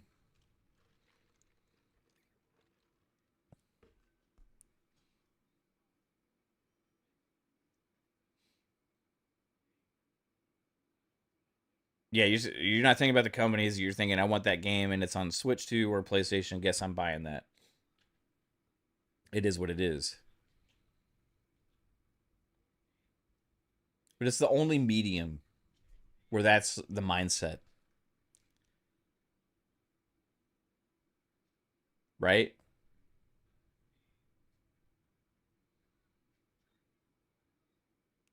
It's like cool, you know? Oh, it's fucking cool because because it's like only there, you know? It makes this better. It justifies what I spent money on. Because if other people can't play it, that means that I'm getting this exclusive experience that anybody can't have. That means that I got a better deal and my value is justified that I spent and invested into this ecosystem. But the truth is, if it's other places and you have access to other places, it doesn't actually take anything away from you. The argument I would say is like, well, we should be judging the hardware for the merits and the features and the services that it provides, not just for the fact that other people can't play a certain game. You know? If you're on PlayStation, what are you missing? Truestream, do you know how many PC games are on PlayStation? Do you know how many PC games are on PlayStation? Like, just I'm just asking a serious question here.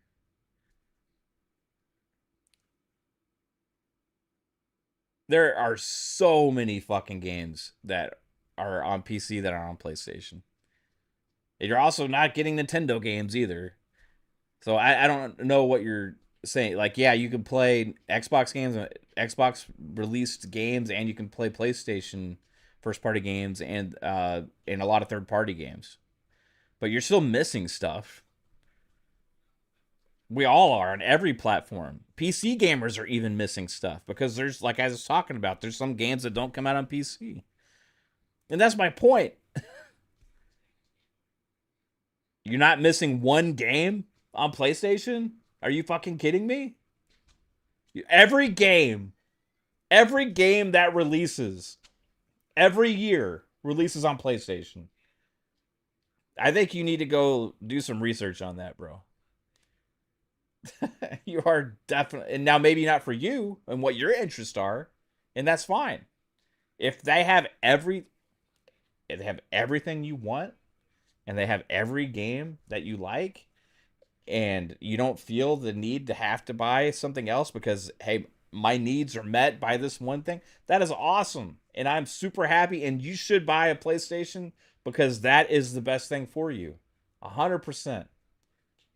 But most of us also like other games that are on other platforms and places as well.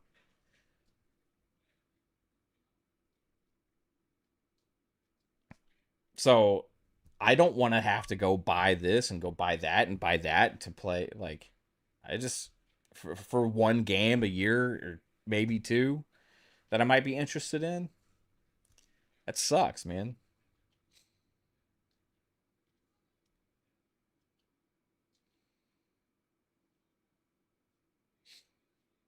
Yeah, Nate Dogg. I mean, it's, I mean, interesting. Like, I don't, I like I said, Nate Dogg, dude. I don't care if they take games away from PlayStation. I My personal thing is I wish there's no exclusives anywhere and just like we could actually buy hardware based on how good it is and how good it will play the games. And all these game companies competed based on how amazing the games are. And that's was trying to get us to buy the games. Like that's what multi-plat publishers do, right? If a multi-platform publisher games suck, it doesn't sell. If it's great, it does bonkers because it's everywhere, right? That's why like the biggest multi-plat sells so much because it is in all these different places. Like that's the world that they live in. Um, I I just don't know like if we'll ever reach that place because it's the way the business model is and the way that these companies are operate. And if that's not the way it is, if Xbox wants to take their games away from PlayStation gamers, they're gonna do it, and that's like I could care less. I could care less. Don't take it away from PC. I'll have a fucking problem with that.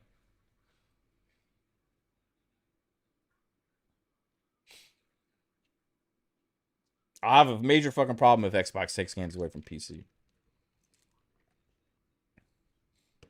Sousa says, if I play on PC primary now, Mav, why would you be interested in Helix? You just answered the question.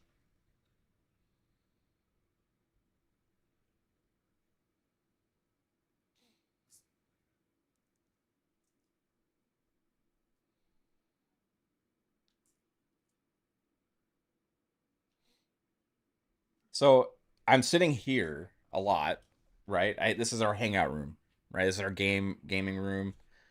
You know, like that TV back there will have the PlayStation and the Xbox console on it. I'm sitting here. I have this ultra wide screen in front of me, right? I have a 7900 XT graphics card, 32 gigabytes of RAM. It does way more than any Xbox or PS5 Pro does. And if a game comes out and it's like multiple places, I'm gonna choose usually the PC version because it's the best version of the game, right? So you ask, why would I want a Helix? Well, okay, I have 1,000 games on console that I own. Number one. Number two, I also have libraries on Steam, on Epic Games, on EA Store, on Ubisoft Store, all these other places. Uh, Man, would it be awesome if I could just buy one of those and put it on the TV in my bedroom and the TV in the living room? And not only do I have access to all the Xbox console games I bought, but also have access to all of my fucking Steam games, have access to all my Epic games, have access to all my Ubisoft games, have access to all my EA games, have access to all my GOG games, have access to fucking every storefront. What, like, yes, please. I don't need to buy a $1,500, $1,600 PC for every fucking room in the house. But if there is a less cheaper option, like a maybe $1,000 or whatever, I don't know how much Helix is going to be. Then I could slowly end up putting those on different TVs in the house that I like to play at, and I will be justified that I'm going to get a great experience on my games in those places. I don't have to have the one place I play. Like, people would ask why I had so many Xboxes, because I don't just play in one place. I still play on console, right? We play on console all the time. I I have a Switch too. You know, the PlayStation, Xbox. We have all these things. I had consoles hooked up to every fucking room in the house. You know, to have a media room where I would like to play. I don't want to like put a fucking mega built PC in every room in the house. But Helix gives me that experience for all these libraries. And part of the sampling I have of that is the fucking um, Raga Xbox Ally, right? Because the most amazing thing about that device is the access to everything that on all these different storefronts, right? And I want that to keep increasing. Quit. Oh, sorry, babe. Sorry, babe. But like that, I mean, yeah, that's more interesting to me than buying something that the only merit it has is that it has a couple things that come out a year that I can't play somewhere else. That's not what excites me. What excites me is access to as much as possible.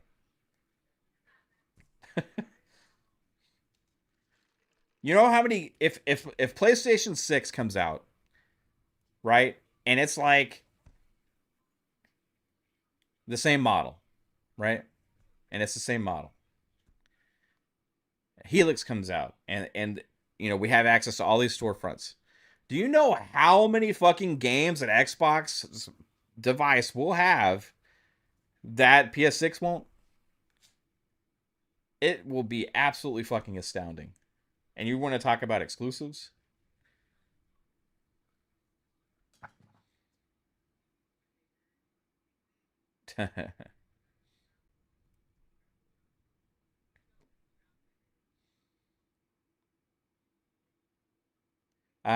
Sousa says, if backwards compatibility for Xbox and Series X games is Helix exclusive, is that a problem?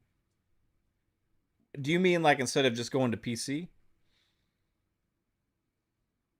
Like, do you mean like explain? I'm asking you, like, do you mean like should they have console backwards compatibility on PCs or just on Helix?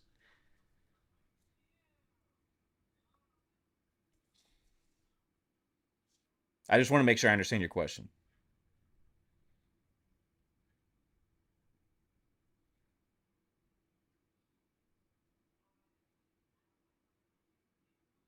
I agree. Him earlier, what you said about like people have a console they like, and just like sports teams, it matters. Not everyone likes the same team. That's why games and sports are fun.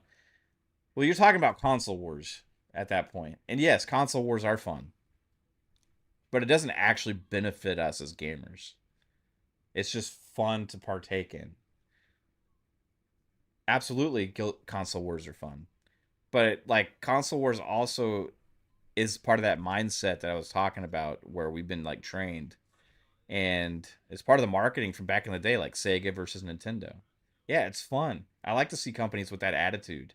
I think I think Xbox could do better with their messaging. Like, I don't think they need to have the logos to these other places. Like, it doesn't at their events. It doesn't do anything for them. Like, I think they should present themselves better. Like, hey, yeah, Xbox, yeah, Xbox, yeah, Xbox.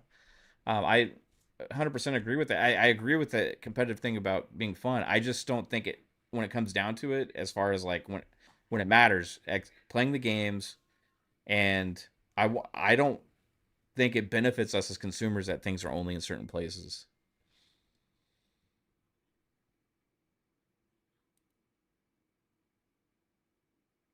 Let's see.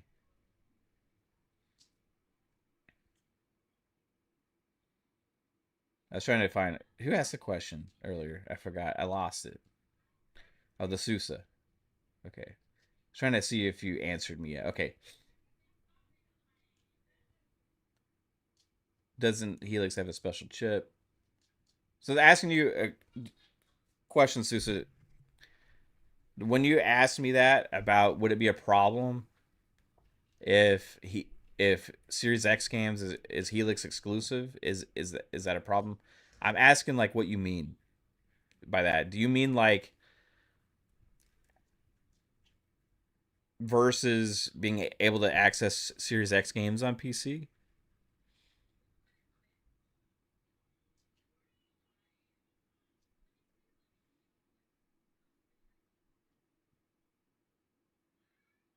So I'm just trying to clarify what you're trying to say.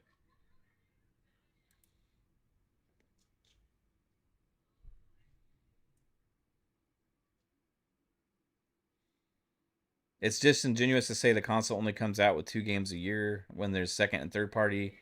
Also, I'm talking about personal interest. I'm talking about each individual person. Are you saying that every single person needs to buy a PlayStation because they're interested in every single exclusive? I guarantee you most gamers are probably only excited about a couple of exclusives a year. I mean, the majority of the gamers are playing multiplats anyway. But like I'm talking about the games that are used to sell the ecosystems and stuff, and the games that we really get excited for, that would like justify you going out and having to buy a device for. Like, I'm not interested in every second or third party game that's maybe exclusive. I'm maybe interested in one or two of the exclusives a year, and that was what I'm speaking to.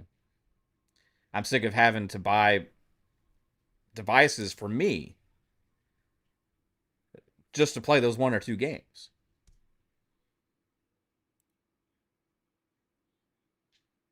No, I'm not being disingenuous because I'm speaking to my truth on this. Yeah, I don't know. I don't know why it's like it. You're being disingenuous because you're saying how you feel.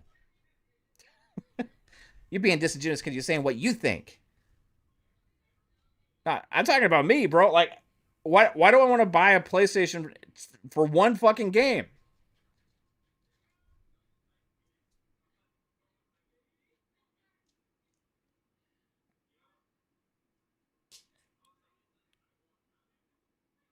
Uh, Susan says it would upset me, right? Because it's kind of like an exclusive feature. Well, I mean, that's up to the publishers.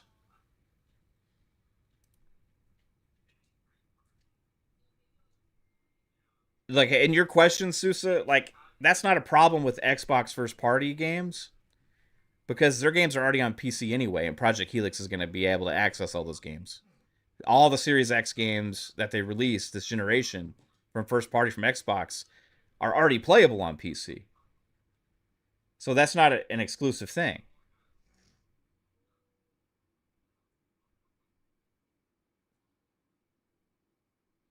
And Like it's up to the publishers to support Play Anywhere, which is what I'm advocating for.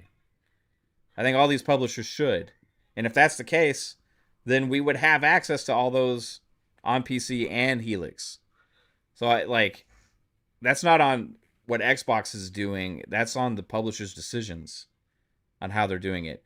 Now, if you're saying like Xbox make PlayStation games backwards compatible, well, they're releasing the games on PlayStation, so that's up to like PlayStation to have the support for them to be able to support it, or the ability for them to be able to support it, right? Because like Xbox is already updating games on PlayStation for free as well. The games that release on PlayStation, even like last generation games, have gotten a lot of free updates on the games that are theirs. So like, but if PlayStation supports backwards compatibility, that would be a PlayStation decision to support backwards compatibility for every PS5 release game, which would include the games released by Xbox. So you say if you can't access your whole library on a regular PC, you have to buy a Helix to access them. That's not on a that's not on Xbox, that's on the publishers. Because the publishers could support Play Anywhere. Right? Yeah, it would suck. But like Xbox has the tools there for them to be able to support it. It exists today. It exists today already. And there's some that do it with new releases and some that don't. So if Xbox can get around that and do an amazing thing and give us access to our entire console library on PC as well as Helix, hell yeah, I'll applaud it. But I'm not 100% expecting that because there's a big publisher side to that as well. Like, I don't know how it's going to work. But it would be another reason to buy a Helix. And this is why I am talking about we should buy hardware based on the features and services as well as how they perform, right?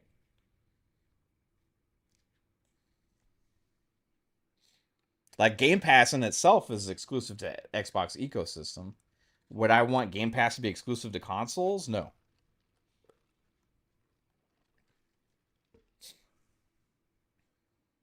What's up, Pat Man? How's it going? Yeah, I don't know. Like, dude, Susie, you're asking a question we talked about a long time ago. Like when this whole bro, like this is the stuff we've been talking about. Like, ever since it was a rumor that the next Xbox was going to be a PC hybrid, that's the shit I was thinking about. I was thinking about all that stuff, just like what you're talking about now, because all the information started coming out, and finally gamers are starting to think about this stuff. You go back and listen to some of our podcasts we had last year and the year, even maybe the year before. As soon as the PC hybrid stuff started coming out, this was the shit I kept saying, like, I'm just curious how the fuck it's gonna work. Because if that's the case, wouldn't that mean they need to make everything accessible on PC? But how does that work with licensing? Like, go back and listen to some of these conversations we had, like on PM and the PM and like on Xbox Ultimate back then. Like this is the kind of stuff I was talking about because I'm really fucking curious because there's never been something like a Helix before, something that crosses that console slash PC bridge, right? And that was always like, how are they going to make it work? Because if it is truly, it's a PC mod. Like if it is truly just a PC, right? Like people are saying, some, then that would mean that almost every feature that we get on Helix would be also on PCs, right? Because you would just have that same kind of experience, a unified experience. Remember, they kept talking about we're trying to unify our experience across all the devices and all that. Well, like, I was like, okay, well, that's the case. That'd be amazing, but I don't know how that's going to work. Because of licensing.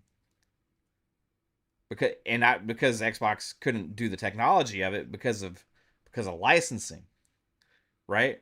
Like these games that are all these third party games and stuff that have released, like maybe like they don't support now. Maybe they don't want their games to be available on PC and on console, right? And how will that work? Can Xbox just make it work? I think it'd be incredible, right? But these are the questions, dude. I've been asking this shit for a long time now, and I don't know. Like, this is why I'm so excited to see all the reveals and stuff for this, and this is why I can't wait to see them actually like show it to us and tell us more about how this is going to be available. This is going to be here. This is one of the reasons I wanted to get the ROG Xbox Ally, because I knew, going back and listening to some of our shows, I kept calling it as a bridge device. Is a device that's going to be a bridge from this generation to the next, as they were all in on, and I could tell they were all in on this because we stopped getting console updates. They were all in on getting ready for next gen and this whole like universal ecosystem thing that was going to be across multiple devices and all these things. Like, they were all in on making it work, but the amount of work that they had to do, I knew was going to be immense because I knew what the Xbox PC app was. And to get that to the point to where the Helix is like a PC hybrid, and that's the main thing that, or they're going to be selling it for as their console, I was like, how was that transition? Like, they got to be all in on this shit. They got to be like hardcore. And I was excited too because I knew that I was, as playing on PC, I was going to be benefiting from this stuff, but all these updates. And guess what? We have been. If you're playing on PC a lot, you've seen all these changes they've been making. Things keep getting better and fucking better. The ROG Xbox Ally experience keeps getting better and fucking better because they keep doing these things. Then they finally we got information on the Helix. And it's like, hell yeah, everything's kind of confirmed, right? But like, it's the thing that's been more interesting to me is it's actually more console like than I originally thought. Talking about all the backwards compatibility stuff and how, yeah, it's like unifying the development across all of those, but still having that target like optimization point, using all these other kind of it's fucking things we talked about it like a couple weeks ago after the Helix reveal, when they revealed like some of the enhanced things that are going to be in it with, like all of that kind of shit. I'm like, wow, it's fucking pretty crazy, man. Like, it's going to be a console that we're going to be able to buy and put on the TV, and then somehow we're also going to have access to all these fucking PC stores and stuff. I am super fucking curious, man. Like, I can't wait to see it. Now, the easiest thing to just imagine, which is where I think D-Batch keeps coming from, is that it is just a PC. That's the easiest thing to imagine in your head because we haven't seen a device like this yet. So the easy thing to jump to is, well, it's just a PC and it's just going to be the like same experience that you get on a Xbox Ally or on a PC. It's just going to be like a box you put on the TV, and that's it. And that's just what they jump to. But I think there's a lot more to this that they're doing that we haven't learned exactly how the functionality is going to work because they're not ready to showcase it yet. But it's going to be something that's crazy interesting to see. And I can't wait to finally see it. Because the way they're talking and all this stuff is like, the things that they're saying is that whole console experience, but it's also still got to be a PC. It's gonna be crazy, man. The question is, Fahim says the question is D-Batch wrong? I don't fucking know, man. Like, I think it's more of a console than it is a PC, just because like I think what makes a console is the end user experience.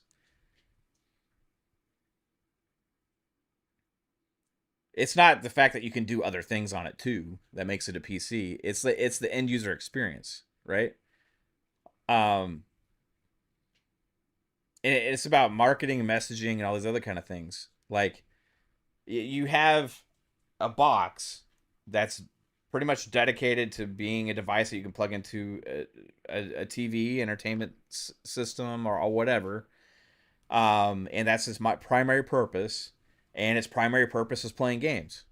That makes it a console alone, right? That makes it a console alone. Where you open it, you launch into the experience, and what you see is Xbox dashboard, Xbox games, your Xbox library. That's a console experience. And isn't the experience what makes a console a console?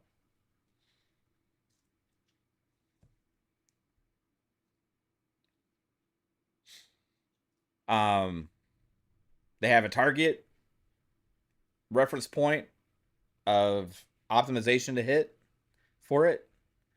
The developers do. Uh, my experience is picking up a controller, hitting a button, the thing turns on, launches into the dashboard.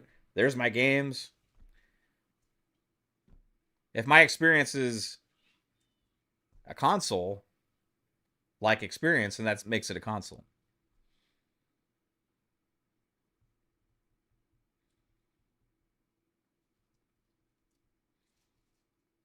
It makes no fucking sense, Ruham. So if your PC is your primary place to play games, it's a console because you can't do that? I don't get it.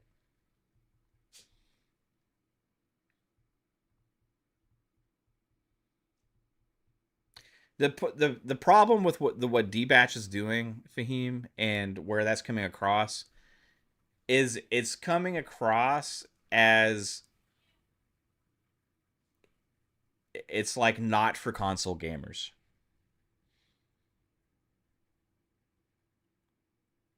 You're gonna have all of these problems. You're gonna have all this. You're gonna have all that. It's not gonna be good for the console users and all this kind of stuff. And we just haven't seen that. There's no reason to jump to that.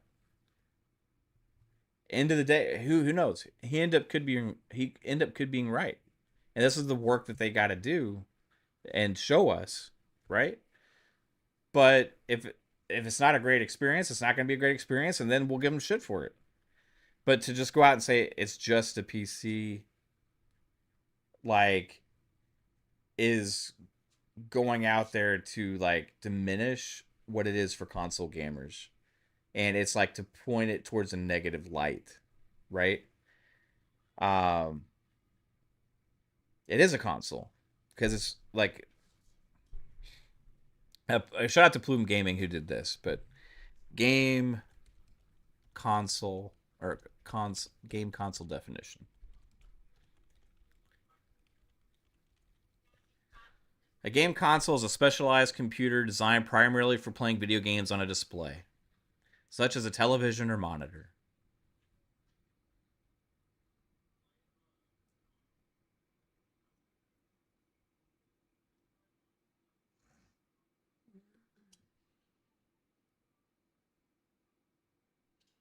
It says these devices prioritizing affordability and ease of use over general computing functionality, which is easy to make the argument that they're doing that if they're launching you into a fucking experience, right?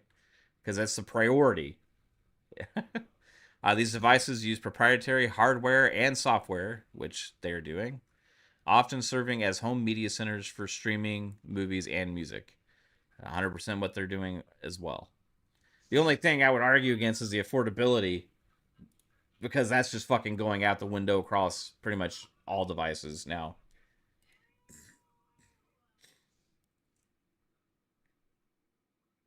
Like, what is a console?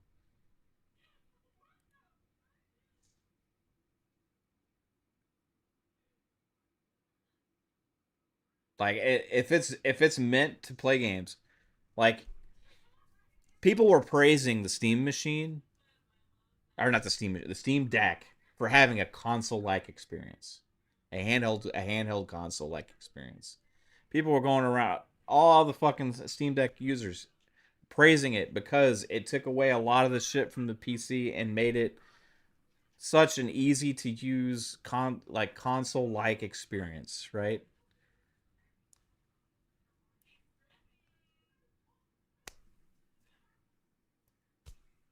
They're not saying it's a PC like experience, right? Yeah, it's a handheld PC was running Linux. Like it's the ROG Xbox Ally, yeah, handheld PC, right? But it is kind of like a console like experience, right? This I think is going to be more like a console like experience in all of them.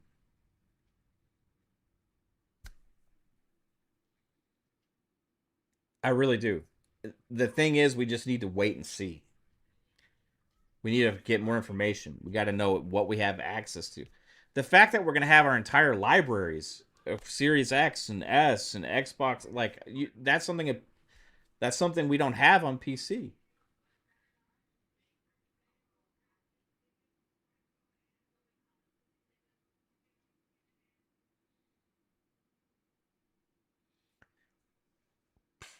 It is a device that's going to be sold as a gaming device.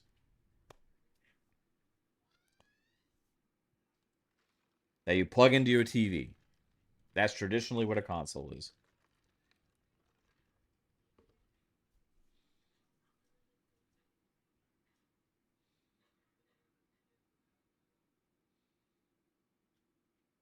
They're here the thing, Sousa.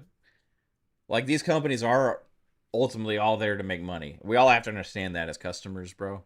Yeah, 100%. All these companies are out there to make money, to profit their businesses, right? Now, some can do more pro consumer moves than the others. I applaud Nintendo for going cheaper on digital than physical. That's something I think all of them should have done. That doesn't mean I want other people to raise the prices of physical games, but I think digital should have been cheaper inherently to begin with.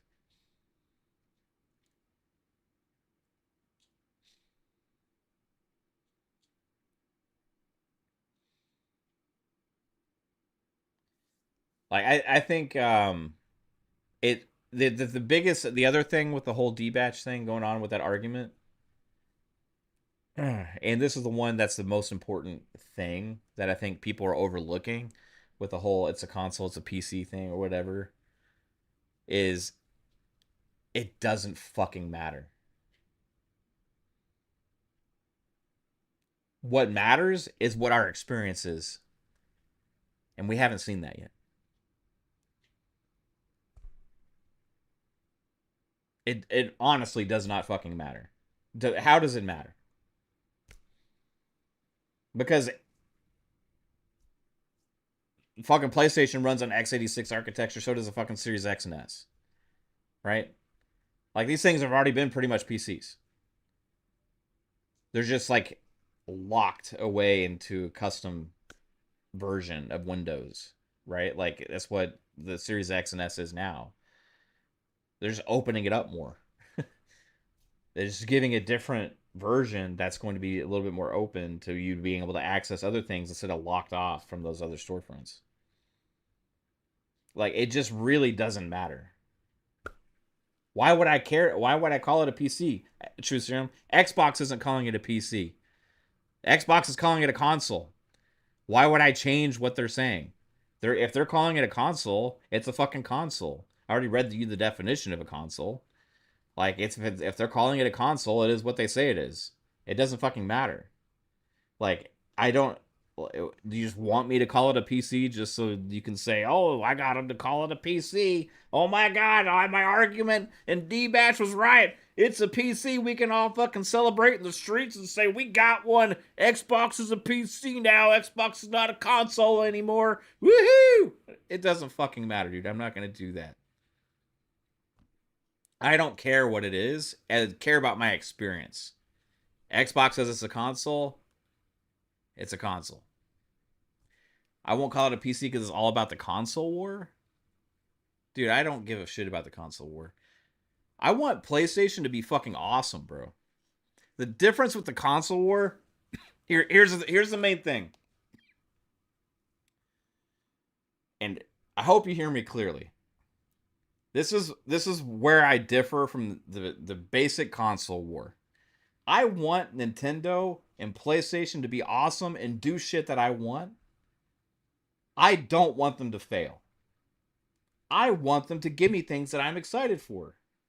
I want them to be great. I want them to give me value. I want them to do things, right? Because I want to be excited for them. I really do. I swear I fucking do. Whereas console war, you want them to fail. Well, I do want Nintendo to not sell as much hardware right now. So that way they go back to making actual fucking good hardware again. I want them to have a moment like when they went from Wii U to Switch to where they realize that, hey, pushing the boundaries is important. And I don't want them gatekept anymore into what they have now. But I think that's in the interest of all of us and also Nintendo for the future. I think it'd be better if we had more awesome experiences. I want Nintendo games. I want Nintendo games to be great. I want PlayStation games. I want PlayStation games to be great. I just don't always agree with what they're doing. And I will call shit out and bullshit out when I see it. I'm looking at the consumer perspective, my perspective as a consumer, right?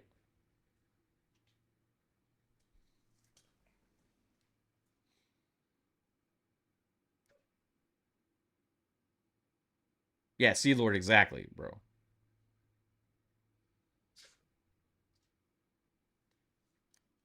Did I say PlayStation games suck? True Serum?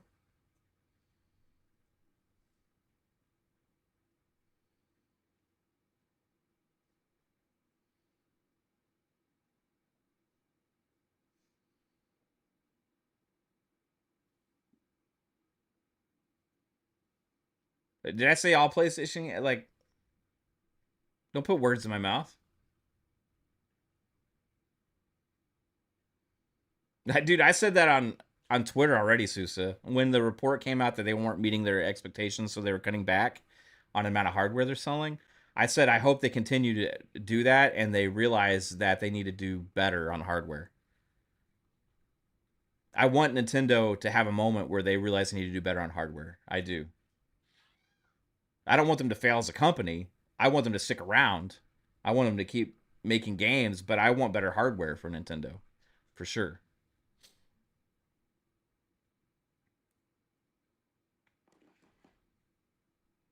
I didn't say those games suck. I said I don't like those games. I said Last of Us isn't for me. God of War isn't for me. I didn't say they suck. There's a difference.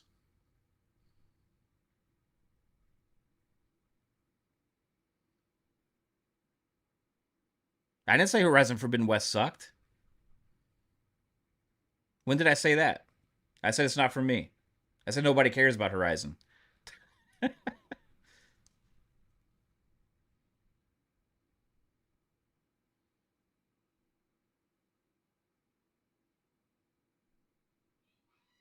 I swear, like, you can say something and people just like translate it into in their minds when you're saying something into like this sucks. This God of War Sparta does it looks like ass, bro. God of War Sparta is like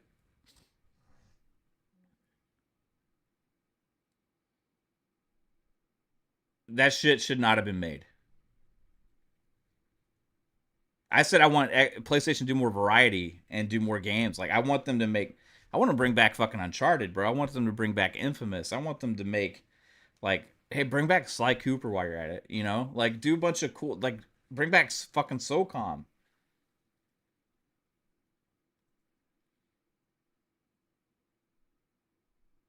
You like Horizon games? Cool, man. they just keep pushing it and keep pushing it, but like it's like, okay, we got this Horizon multiplayer game. They did Forbidden West. They did the first Horizon. Herman Holst is in charge of their studios. They canceled all these other kind of things, but they chose to move on with the Horizon multiplayer game.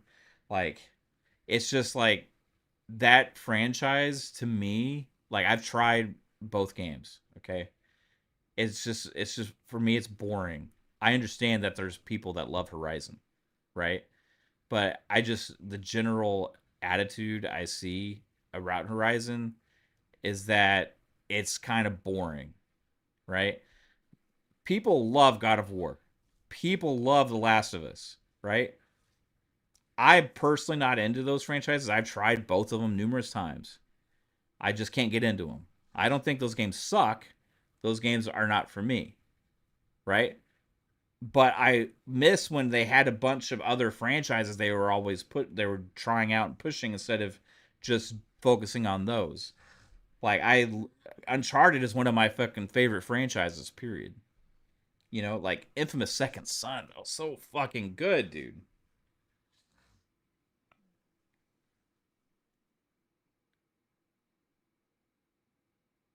There was like play dude, I've owned every PlayStation. I even had a PS4. I bought a PS4 and a PS4 Pro. Like I've owned every fucking PlayStation. I haven't got a PS5 Pro because I don't feel the fucking point, right? I I didn't say that those games suck.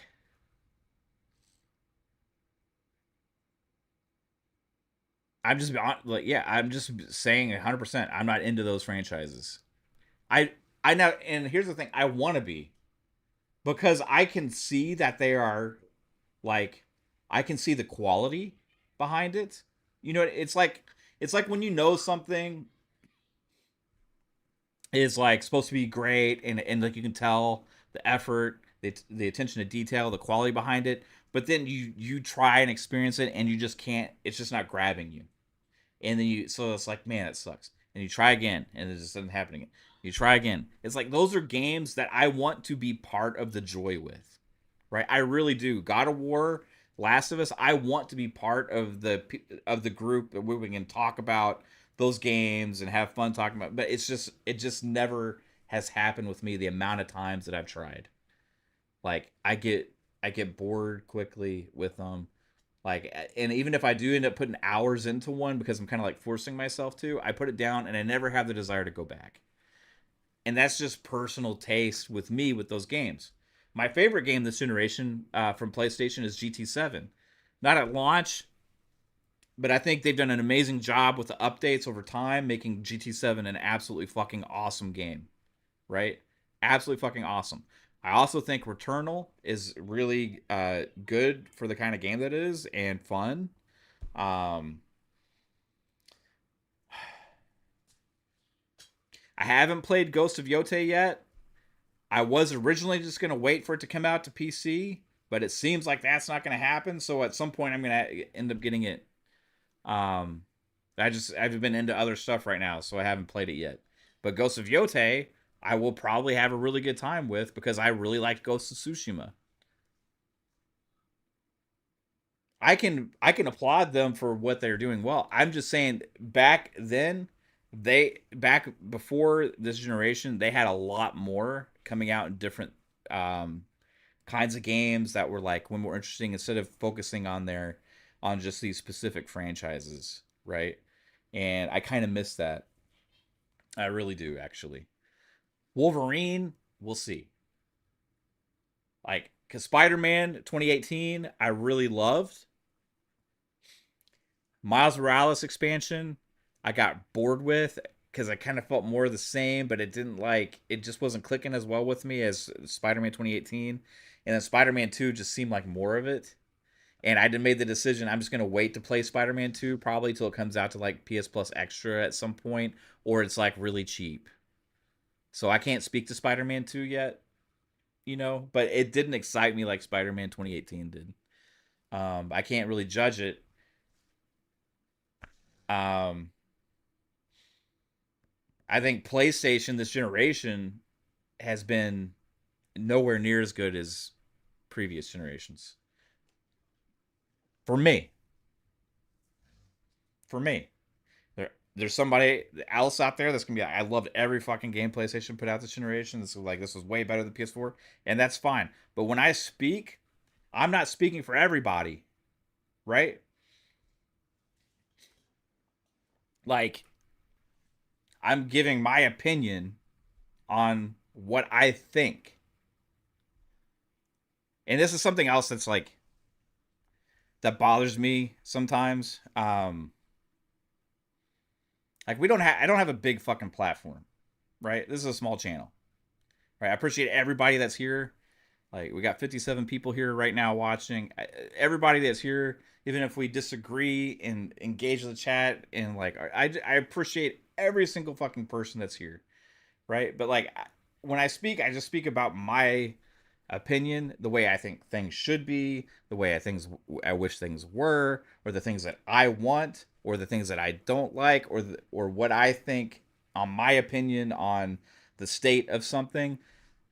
What I don't expect is every single person out there to have the same fucking opinion that I have. Now, I will argue my case for my opinion, right? And it's completely fine that you don't have the same opinion. But what I don't like is when people say I said something I didn't say for the argument of their case, right? Like I don't like when people say either something I didn't say or if they say I'm like disingenuous because of the way I think or the what I say. I will. There's never been a fucking time where I am not saying how I feel. Like 100%. There have been many times where I probably talk in like double standards because I like fucking will say something and then contradict myself another time because something else enters my mind, right? And I think about something else and I'm thinking about this or whatever. So yeah, there's probably times where I like either contradict myself or double standards, and sometimes that can happen over like the course of years, where it's like you said something then, but like over time things change and then now you say something.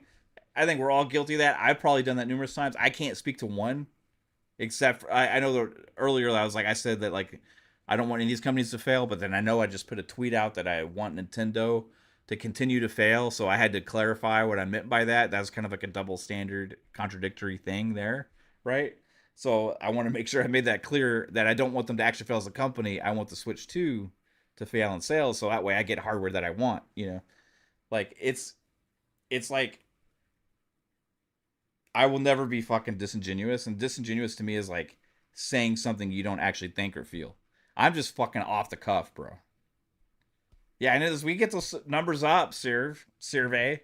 Hey, and is it serve like I'm serving a fucking tennis ball, or is it survey like, hey, survey? It's fancy way of saying it.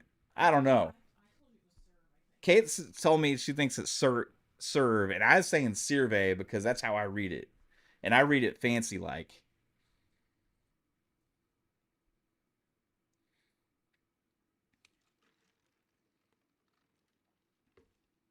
Opinions change and people have preferences. No one's perfect. Yeah, 100%, man. What I won't do, it's serve. Kate was right. Fuck. All right. Serve. All right. Survey is what I said. Survey. Serve. Yeah, you're so yeah. Over the years not correcting me, it's awesome. Um, PC is king. I can see talking to Jake. PC is king. But I can see a world where gaming is just a platform like Netflix, and hardware will be peripherals. Dude, like accessibility is king. Like the more access points people have to games, the more games can be sold. I went all fancy with it. Say it like it's French. Hmm. What are you surveying for dinner today? Um, That's cool. That's cool, man. uh Sea Lord says, I have a very adult, well reasoned take on video games. It's such a nice change from the more tribal stuff that's the norm. I really hey, I appreciate you being here. You know, I don't expect everybody to agree with me, right?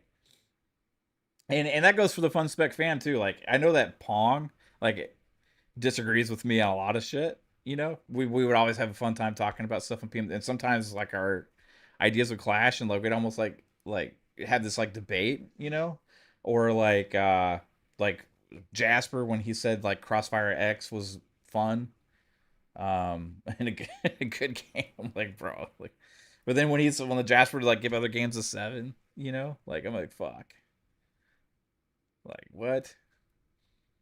You know, it's just like it's like a thing, like, and when you have a platform, even if it's a small platform, right? Like when you're talking to people and you say your opinion, they automatically think that I expect everybody to think the way that I do, and that's just not the case. I know that's not the case, and that's cool, right?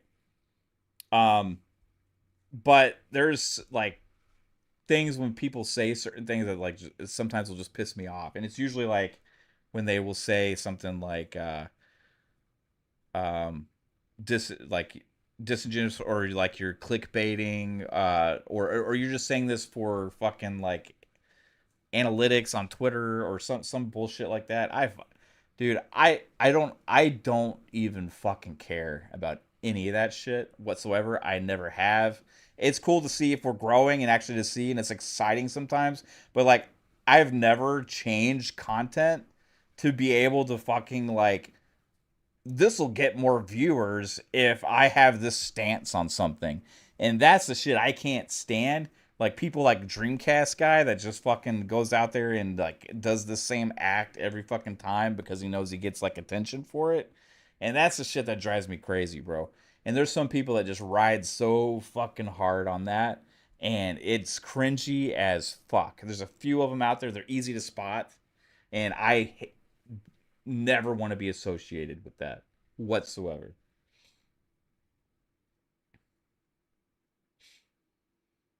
Where is Pong Mav? How is he? He just moved.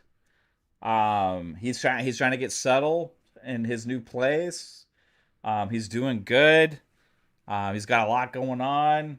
You know, he's just uh, he's just there, man. I don't know if like he has an open door to come back and hang out whenever he wants, but he's taking time away from all this, and that's cool, man. It's like uh, personal life stuff and everything. There is like way more important than any of this shit. But we still keep up with each other, man. Like, but overall, he's doing well, man. He's doing well.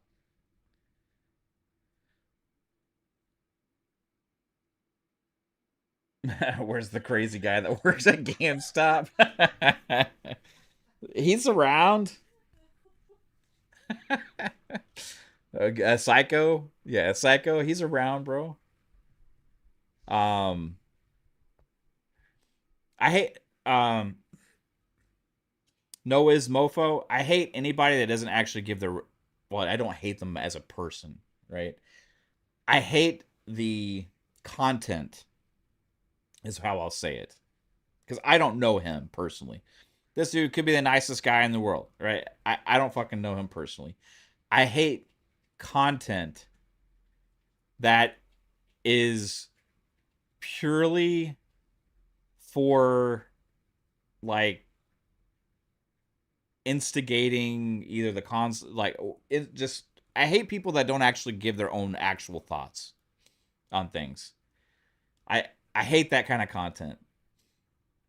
Like as far as gaming goes. Like my thing is like if you're fucking talking about games and sharing your opinions and thoughts on games, they should actually be your actual opinions and thoughts on things, whether people agree with them or not, right? And that dude is like maybe the most egregious of that. There's a couple others, right? And you can spot them. I mean, they change on a whim depending on what's going to get the most attention.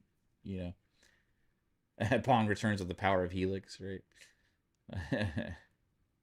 Yeah, Psycho's he's good, man. We stay in touch like with like news stuff in the DMs. Like, um, had some stuff go on recently that was not great. Like, so is yeah, we're all family. We still talk, you know.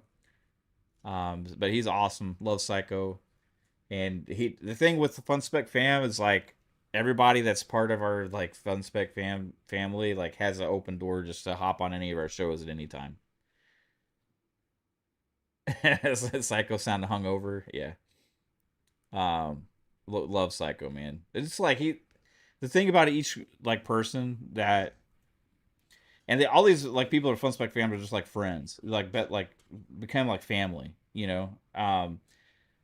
And that's why they are, that's why I say the Fun Spec family because they actually are like family, like my brothers, and like they each like so different, man. And we all just like ended up becoming friends just from playing either playing games or doing the shows. Like Pong, back when I first started doing this stuff, Pong would be in the chats just hanging out just like you guys, you know, and we would have discussions like back and forth, and like always like liked engaging a conversation with him in the chat because we had good discussions on stuff, and we kind of like always had like not necessarily agree with each other but a similar mindset with how we think about gaming in the industry. um and look we'd like to look ahead like really far in the future and industry stuff, and it was always fun like speculating about all these things that were going to happen, and all the shows. And then I remember hearing Pong on this other like podcast where like that I used to listen to occasionally, and they had him hop on just for a little bit. It's like, oh, that dude fucking like speaks so fucking good, and like he like knows what he's talking about. Like he's just like he is in the chat, but like dude's like legit awesome. And I think I had reached out to him. Was like, hey, would you come on the show sometime? And he's like, yeah. And then before he came onto my show, I saw him on PTK show. Like in the meantime, and he was on PTK show, and I always PTK is awesome. I consider him like part of the family also. Like he's amazing. I saw Pong on PTK show. Like, oh fuck, man, let's like he's doing fucking great. He's like awesome, uh, and on that show, I think PTK asked Pong if he wanted to be a fucking um, uh, like right like a regular, be on the podcast. And me and Kay, I was like talking to her because Pong had just been on our show as a guest also, and I was like, fuck, I was gonna ask Pong. I wanted to ask Pong. And she's like, well, you fucking didn't, and you missed the boat now. Like PTK's got Pong. I was like, I know, I fucking wanted to get Pong on this like show. So I was like, hey, Pong, uh, I know you just told PTK that you would do a show, but would you come on Xbox Ultimate, like and because we were at that point we were talking all the time and stuff, and he was like, yeah, dude. And so that he was on then he like was like uh Boom invited him to be a regular on his show, and then shortly after Boom invited me to be a regular on his show. um and then Steel and Pong started living split screen. Absolutely crazy, man. And there was a time where like Pong was doing like 5 shows. That's why his outro was so long. Yeah, Pong is awesome, dude. He's just a fucking good guy. You know, he's a really good person. Um, and it's like he's one of those people where you can like just like have like major like disagreement on certain things with, but like you just accept each other for who you are, and you just like that's just who he is with everybody. You know, Like honestly, there's probably certain people he wouldn't fuck with, and it's like those fake ass people as well, you know. But like, he'll talk to anybody, be cool with anybody, and just have a discussion about things we're excited about. Pong's fucking awesome. 3-Bit's fucking amazing. 3-Bit makes me jealous of how talented he is. Dude is just fucking nuts. Um, done so many like dream-like things, and he's like only 30. Pong being on Boom Show is how you found this channel? Right on. Yeah, me and Pong were actually both on Xbox Factor together on Boom Show back years ago. And then just things got busy after COVID kind of wrapped up and like lives became more normal. Then it's just the time got harder for both of us to be able to do that shit during the day. Um, yeah, 3-Bit's fucking amazing, bro. Like, he's like writing a fucking short drama things now or some shit like that. He's like doing his making another. He's like working on his own show. He's done stuff for in gaming world. He does stuff for um animations for like he's done shit for like shows and tons of shit he's done, man. He fucking teaches students how to animate. Like the guy is just crazy, bro. He's had 15 places since started. Yeah, he keeps it was back. You know, he since we've known 3-Bit, you know, he ended up getting a girlfriend, which we never thought was going to happen, and then they ended up getting married. You know, so that was amazing to see. Um, Psycho probably sleeps with a different neighbor each week. He said that Psycho is exactly the same in person, Yeah, if not maybe more. yeah, Psycho, and 3-Bit. Yeah, and 3-Bit. Yeah. And 3-Bit. It was like. Yeah. Yeah, like so a couple years ago, if y'all go back and watch Xbox Ultimate episode 100, um 3-Bit, I got 3-Bit and Psycho here. And we got to meet in person. And it was crazy. Like it was absolutely awesome. And Psycho is like 100% the same fucking person like in real life that as he is like when he's talking on the podcast or joking around the chats. He's just fucking amazing person. Like he's just like somebody that's like always just super nice to everybody and never has a bad thing to say.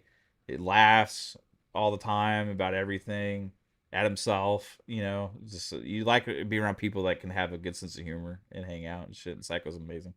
And then 3-Bit is just like that same goofy ass 3-Bit that like will fucking drink broccoli margaritas or um uh fucking what else has he done?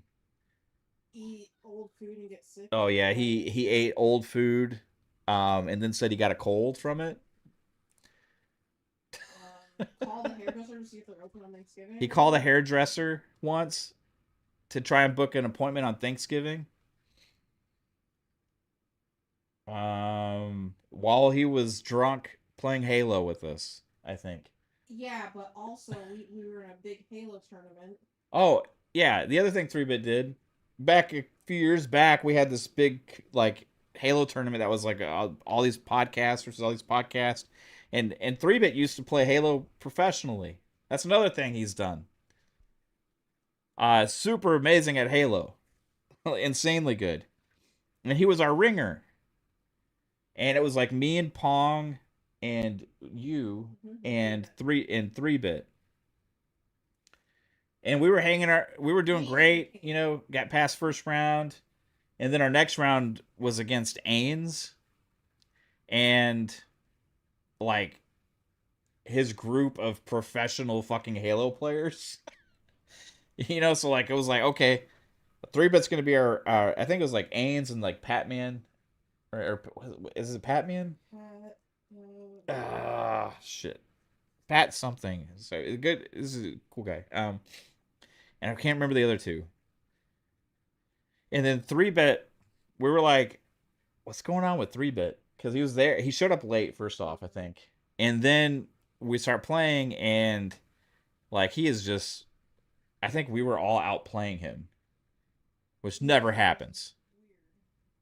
Never happens. And he was really quiet, and he's just like laughing occasionally and stuff. Yeah, I thought we thought he was like tired. I think he said that. It's like, I'm sorry, I'm just tired, guys, or whatever. And we're like, what the fuck is happening? And then later he admitted that he had tried edibles for the first time right before the show. Yeah, not you, Pat, man. The other fucking Pat. Ah, God, I can't remember. It's a streamer. It's a streamer. I can't remember. It's Pat something though.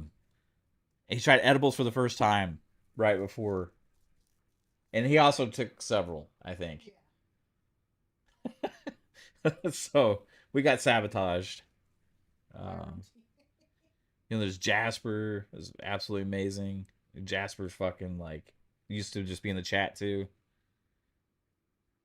Tim the Tat Man? No, not it's not Tim the Tat Man. Here's the thing. I mean, I know it kind of comes through, but like, I don't think anyone knows how fucking funny Jasper actually is. Oh yeah, in game chat and stuff.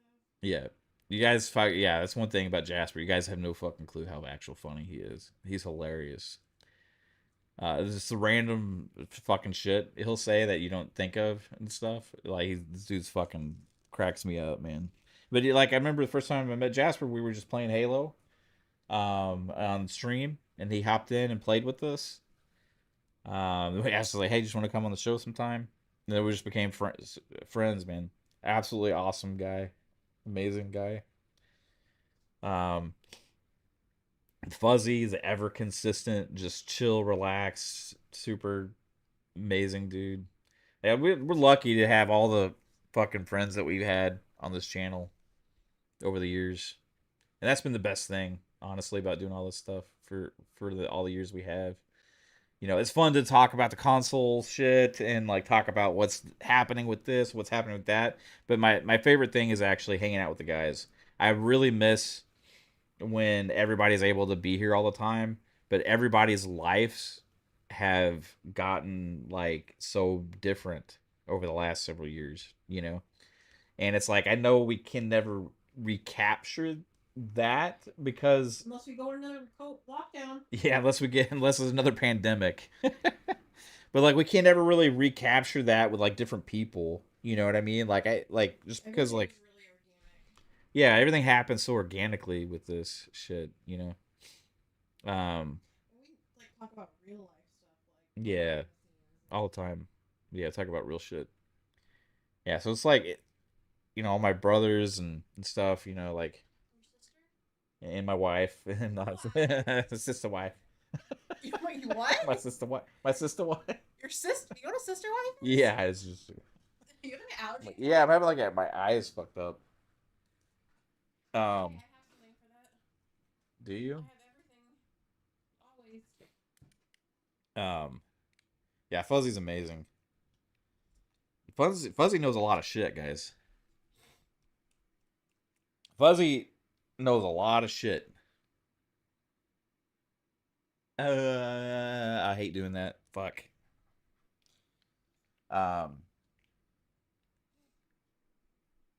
Yeah, that's one of the coolest things is just getting to know all these guys. Yeah, but we'll never like. I don't think like we'll ever recapture that. So it's amazing for me, just to have that door open for anybody when they're available, and just come and hang out and talk games when they're available. It's kind of what we got into. You like the tidbits segment, Serve? I like it too, man. It's causing problems though. It's causing problems with fucking like YouTube and also being able to get up the show on audio platforms. So I've been trying to figure out what to do with it. I mean, I just ride with it and just let it be a thing. I mean, it hasn't ever caused a big enough problem to where it's like a every week thing. But like last week's episode, I wasn't able to end up getting up into audio because of it. I had another show get pulled from Spotify because of it before. Um, it's so stupid because it's not a thing that should be because we're reacting to stuff. You know, it's allowed. It's allowed for us to do it. It shouldn't be against the rules whatsoever.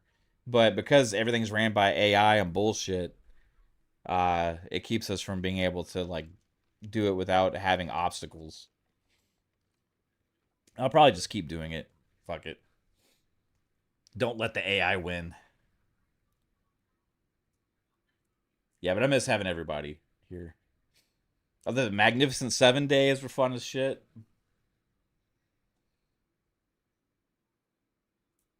Hmm. Well, survey. It's not. There I go. Fuck. Serve. It's not technically against the rules. It's just the fact that they don't enforce them properly. It's just they automatically flag stuff. Like they don't care about what you're doing or how you're doing it or what's actually right or wrong. It's just like this belongs to this, copyright. This belongs to this, copyright. You know? Yeah, well thanks for hanging out, Ruham, Fahim, Truth Serum, even if we don't agree. It's cool still hanging out, talking. Um Poison Maniac, thanks for all the help with the channel. DMCA is a bitch. Yeah.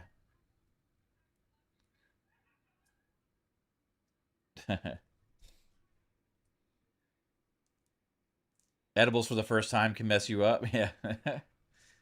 um, yeah, dude, he was fucked. He was completely fucked in that Halo tournament. You miss Living Split Screen? Yeah, Living Split Screen was awesome, bro. Um, Steel's awesome too, man. He's part of the fam. You know, is like just always welcome to be on the show. Uh, Absolutely great guy. Uh, Always he's kind of like he always just says what he thinks, you know, which is awesome.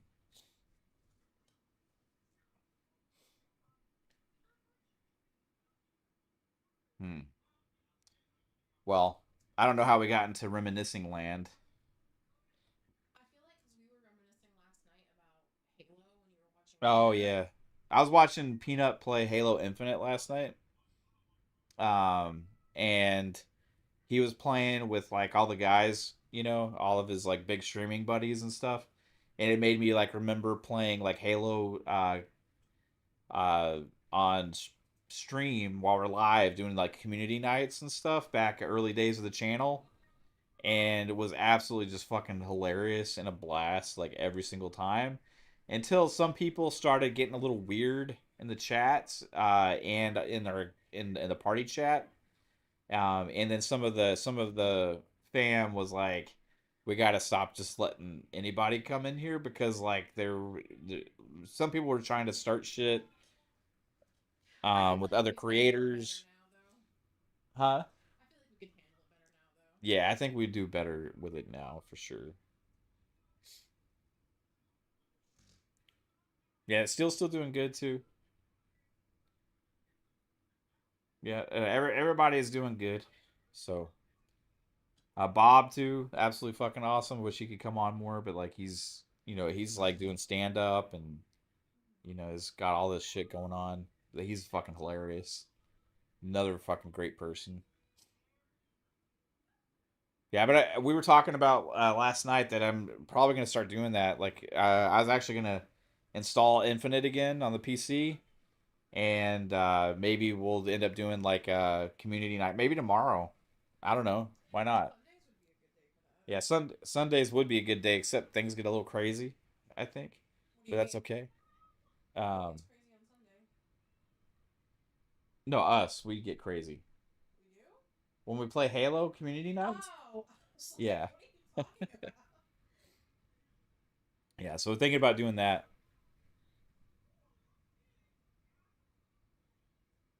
100%.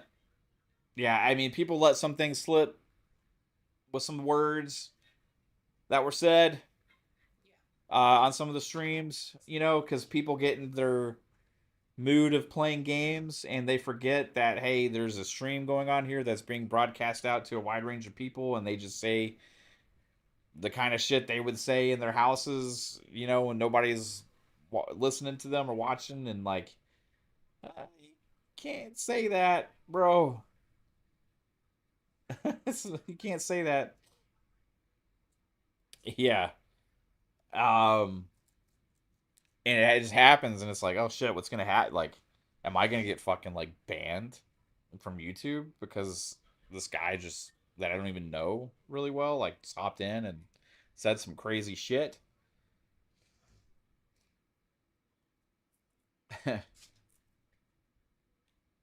It's nuts. Yeah, this gaming chair, me and Kate have the same one. This is actually super cheap. It's really comfortable Yeah, it's actually really comfortable, bro. It's though. I'll give you the link if you want to put it, or I'll actually put the link in the chat. yeah, Kate said she'll put the link to the chat. This is like super cheap, bro. Like we when we made this office up, did I ever show Yeah, you posted pictures. of this? Yeah. What are you doing? No, I was just gonna that okay. Yeah, when we set up this office the way we did, we got like two chairs. My other chair, I don't know if y'all remember, was I had that chair for like 9 years maybe, and it was like leaning like this, like crazy. It was like a minute away from snapping probably. So yeah, we each got new chairs. It's the same chair. It's like $100 or something, right? It's 126. Yeah, it's like $126. It's super I cheap. think it was like around 100 when we got it. Yeah, it was like when we got them, it was like around $100. But yeah, it's just like at Walmart, right? Yeah, it's fucking Walmart, like $126. But yeah, it's super comfy. It's big. It's super easy to put together, Yeah, I put one of and we had them shipped to us, right? Yeah. Is this the chair I almost fell out of? The other chair that I had? Yeah.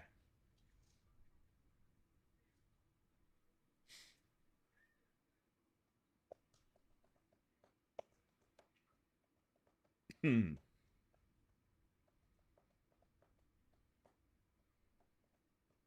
Yeah, these chairs are good. It actually has a leg thing too. If you want to recline, you can recline. I have my chair reclined so I can kind of chill back like this if I want to. But it can recline like super far.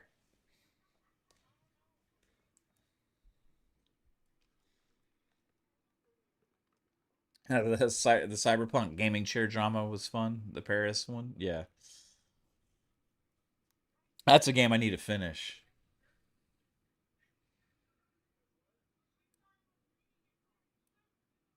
I've been playing. I started playing it again on PC recently.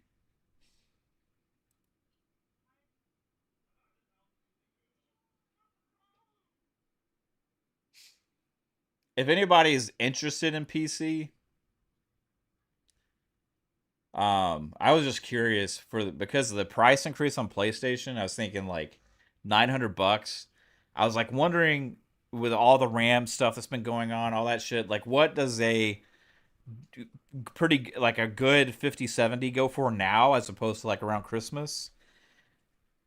And like when we got Kate's PC, like it was like on Black Friday, so it was like 13 something, I think. But like you can still get like I saw this on Micro Center's website. Intel Core i7, which is 14700KF,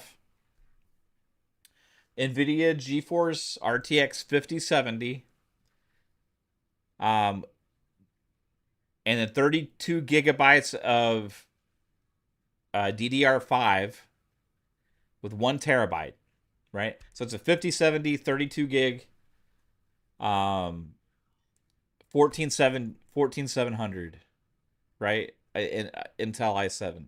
That's a good PC, right? That'll play anything that comes out right now extremely well, right? 1599 on Micro Center. 1599 at Micro Center.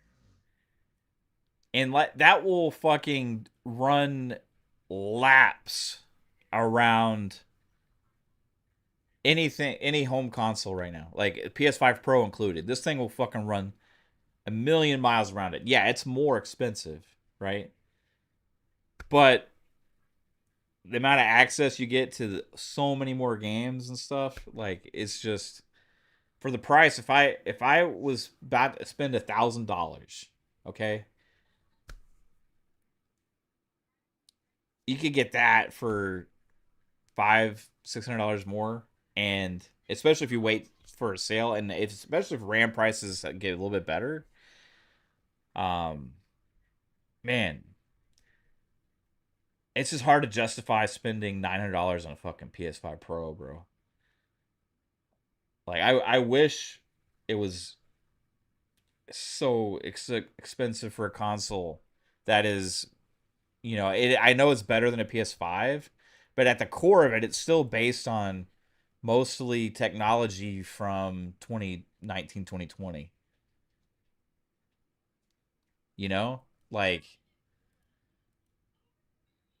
if you could get, I mean, you could get a PC that's actually cheaper, that's still way better than the PS5 Pro or a Xbox, you know? It's just crazy how much the prices have gone up. Like I think that's one of the reasons you're seeing a lot of migration to PCs, because like if somebody's gonna spend $1,000 on something, or like even $700-$800, like you can go right now and get a like cheaper PC, like a 5060 or something. It's still gonna be way better than a PS5 Pro.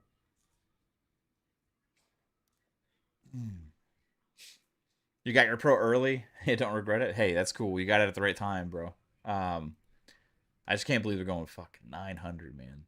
And it's not only that. It's you got that at 9. You got fucking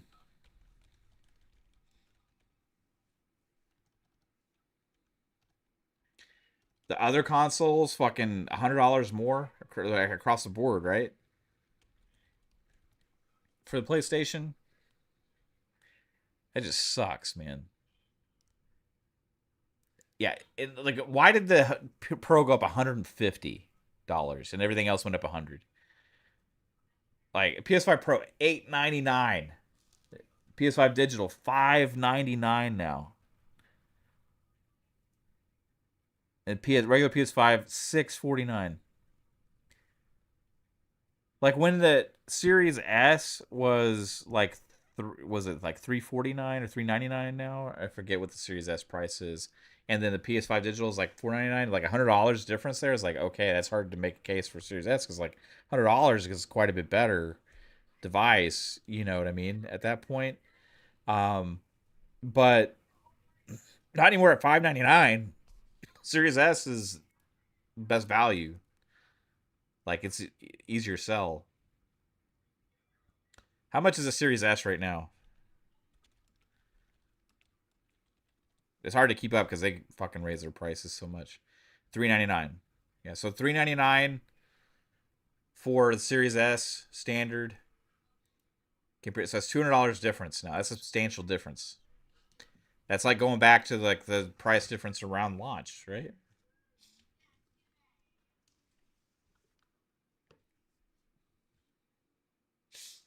You blame the tariffs? I think a combination of things: RAM, tariffs, oil, greed. I think they didn't have to do this. They chose to. They were like, well, we're if we are this was my point earlier. If we are not going to be selling more games in more places like PC, if we're going to be restricting ourselves to this, well, we're gonna make this experience, it's premium experience. We're gonna make it people pay to be in it. They're gonna maximize their profits. They already got the most users, I think, as the bulk of people. Now you can have your stragglers come into it. You know, like it sucks, man. What's left to enter the generation is stragglers now. Like, remember the PS2 dropped to what was it, a fucking $100? Was it? Did the PS2 drop down to $100 at one point? Like way at like I know the PS3 was out or something. Like was it 100 or 150 or something or one? Was that a PS1 that did that? I remember there was a I can't remember what console it was, but I think there was a version that ended up coming out at the end, like way at the end. And it was like $100. Maybe it was just during like a Black Friday sale or something. But I was like, holy shit! And they sold so many.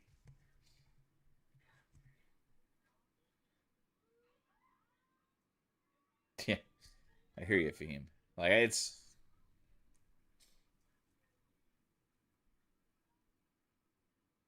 Oh yeah, gas is fucking crazy right now, man. And the oil affects everything. It does. It affects the prices on everything.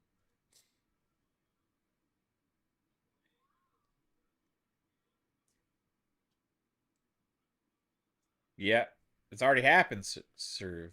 So the war. I'm about to do it again. I'm about to say, sir. Yeah, war making shit expensive, bro.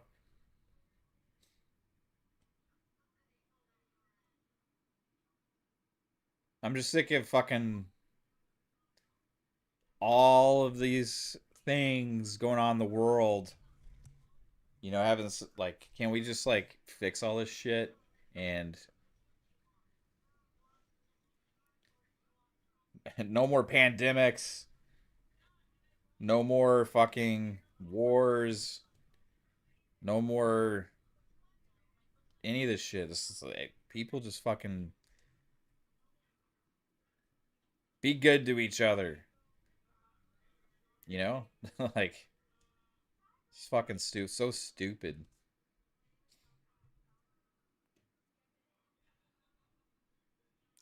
Everybody was just accepting and just believed in, hey, treat everybody like you want to be treated, and it was just like, hey,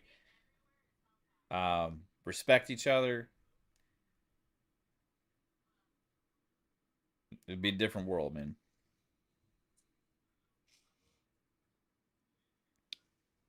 Be nice. Her $8 in Cali. Fuck. The 1 terabyte expansion for the PS5 is $289.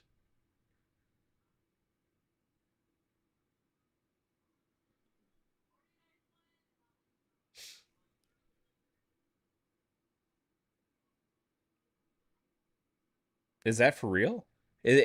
I mean, you could put third party ones in the PS5 though, right?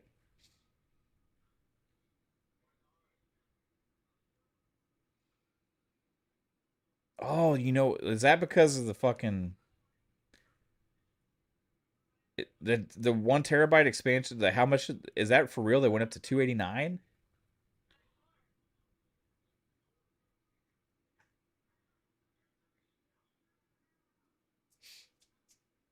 I remember like that was a big debate, on the Xbox storage versus PlayStation storage.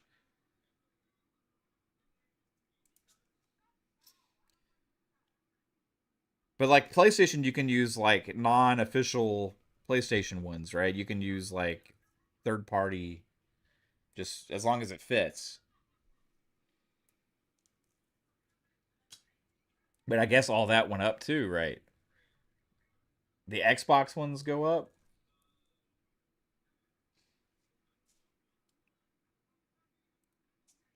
Amazon Xbox storage expansion. Yeah, it's still about the same for Xboxes. 1 terabyte for 150.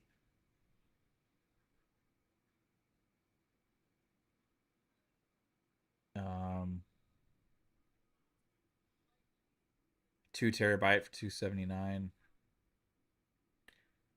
512 for 97.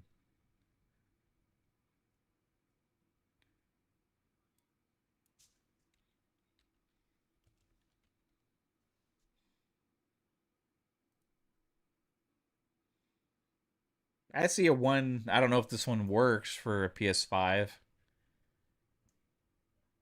But this one is 165, 259, 289. This one is 1 terabyte NVMe internal gaming SSD for PS5 for 189. That's not that crazy compared to the Xbox one.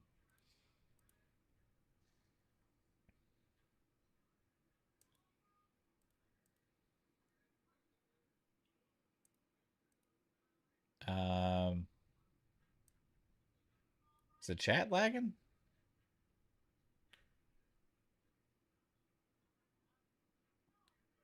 What is this person saying? Hold on.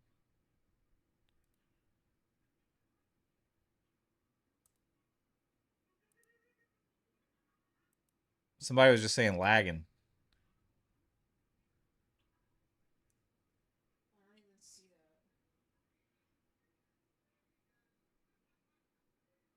Where do you see that? I don't know. Oh, that's not. Fuck. That's like. Never mind. Are you stupid? Yeah, I'm stupid. I have Streamlabs tab open, and because I was using this chat thing to be able to see, I can see the chat on the screen, and like they have this chat box so I could like mess with how it looks and stuff, and it's like example chats. It's not real chats. And everybody was like, bro moment, this is insane. Can we get a shout out? Bro's lagging. Holy shit, is lagging. Anyone else lagging? And I'm like, I thought it was like real. And I'm like, who are these fucking people? And I'm like looking over my, like, why aren't they on my chat? I don't actually see them here. What's fucking wrong with my stream? It's, anyway, yeah. I'm a dumbass. All right. NVMe is a faster SSD tech. Yeah. Well, the Xbox storage drives are NVMe, right?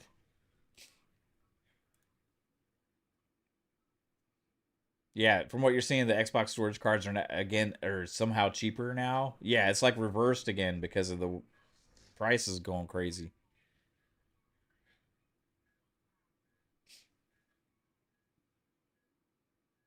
A 4 terabyte, 4 terabytes is fucking expensive. How much do y'all think Helix will launch with in a PS6 with how big games are?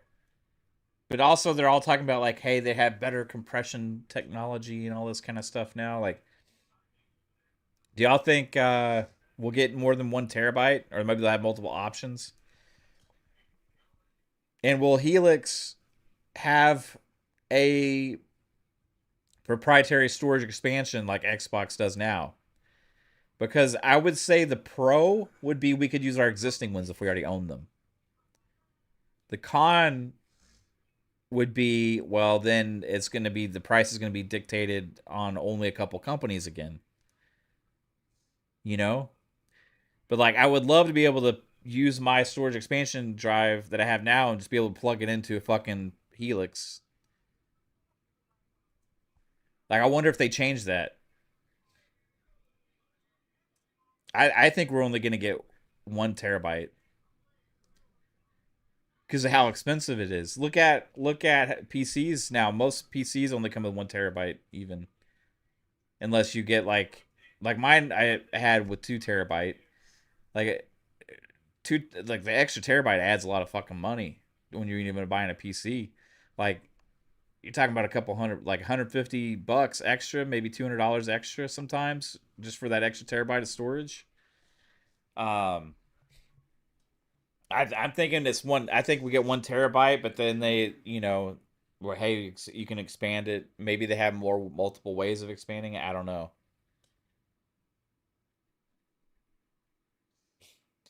You think Helix might be about 1,000? Well, how much will PS6 be? Like if PS5 is 699 now, right? Or 649 for a base PS5. I saw some report somebody saying based on building a PS6 with today's prices on the spec leaks and stuff that a PS6 would cost 760 something to make, and if they subsidize it they would sell it for 700, but they're also not taking into expense the actual cost of manufacturing, not just the parts. Like there's an actual cost of putting those things together and the shipping and all the packaging and everything of actually having a product to sell. All of it has cost.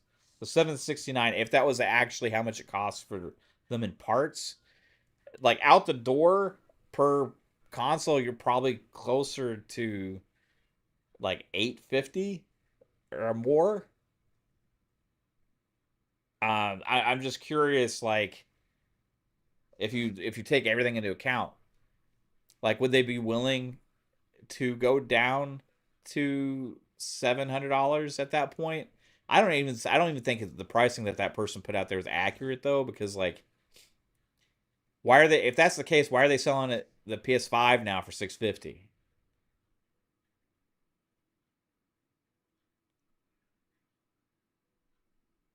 Like that thing, in that way of thinking from that person, right?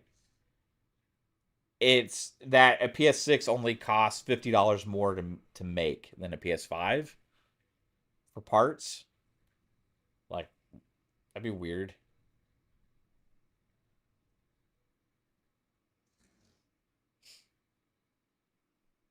It's gonna definitely cost quite a bit more than that.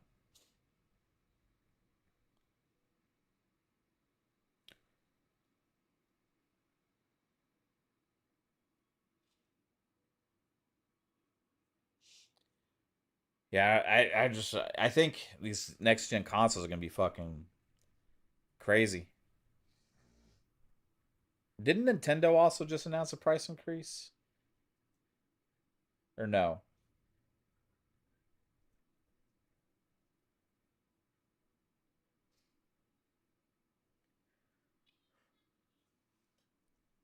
And how much is Xbox willing to subsidize, if at all, the Helix?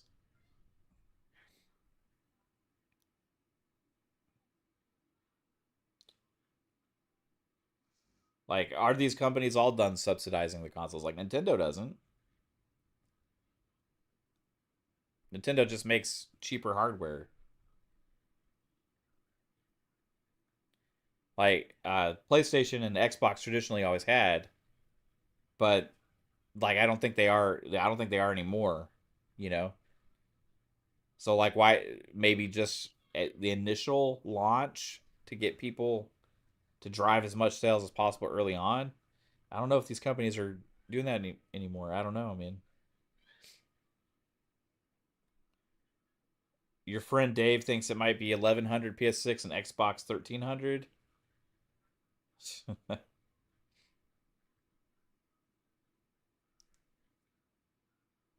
You've seen people comment that they're being priced out of the hobby, which is sad.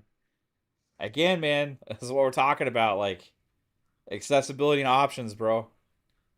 Telling you, like us gamers got to start voting for like all the things that give us more options to access our games, because these companies ain't gonna be happy if they're nobody if as many people aren't fucking buying the shit.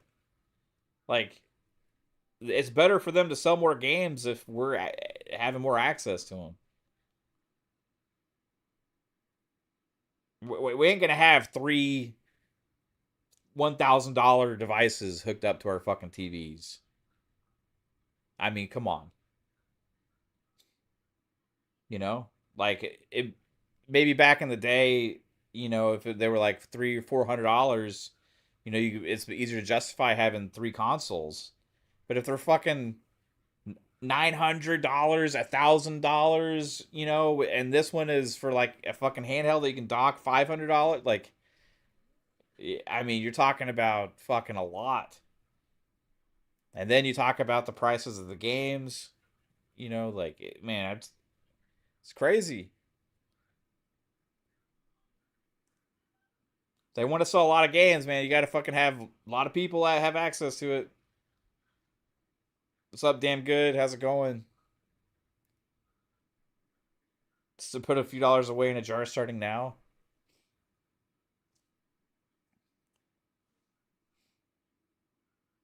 It's Series X 2 TB is $919 on Amazon, and yeah, that is fucking crazy. Yeah, don't do that.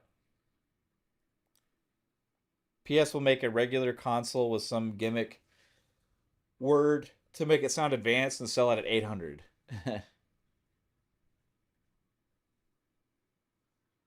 Winter 2027, man. Yeah, if you start stocking up a little bit every day.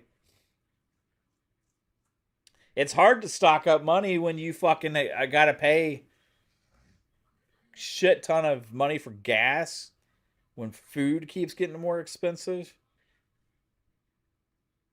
People were saying things were gonna start normalizing pricing wise and get better. That shit has not happened, man. Like stuff is still fucking going up. Up, up, up. It's about to be even more, man. It's just crazy how expensive everything is. It's hard to fucking put away money or have extra money these days. I mean, unless you really are super disciplined. Like it's hard for me to justify buying certain games now just because it's like you're going to put the time into it that's going to be justifying the cost. You know, whereas back in some ways $70, like $60 or $70 what for a game was easier to justify paying 10 years ago than it is today. And that is crazy to think about and say.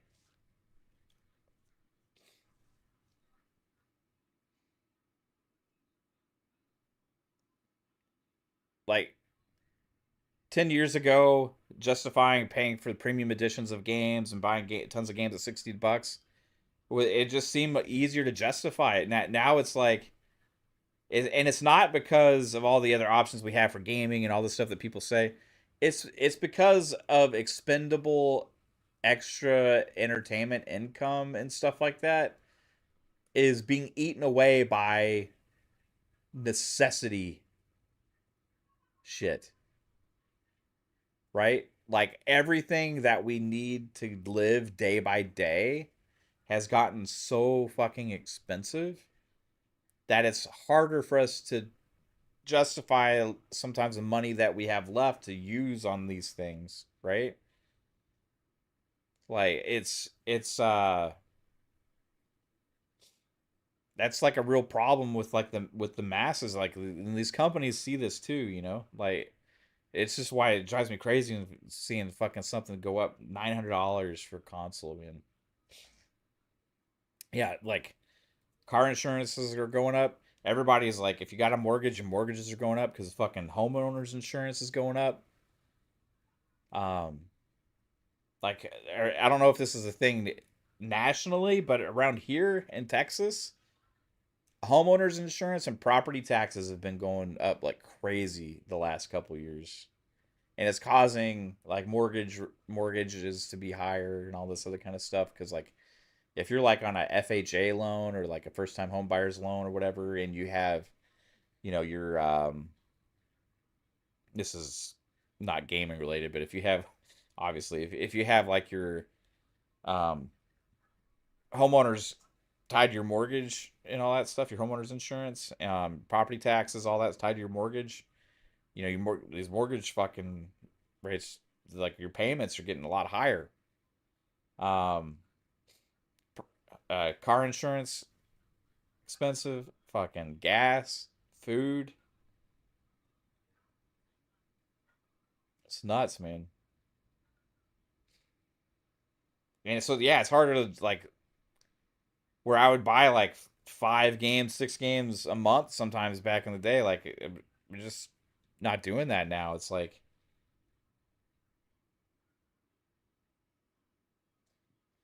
I. It's funny you're saying that because I'm literally reading that our uh, trash pickup price is going up. oh yeah, yeah. Kate just got a notification. Our trash pickup price is going up. To how much? Like, do they say? It says the residential customer rate last year was 23.51. It's going up to 23.98. Okay, yeah, It's like insignificant, but yeah. still. Yeah, car taxes. Yeah, like Texas, we don't have state income tax, which is good, you know. But like, it's just like the expendable income, you know, is one of the reasons I think the games don't sell generally as well these days. I think people are spending less money on entertainment overall, just because the cost of living is so much higher.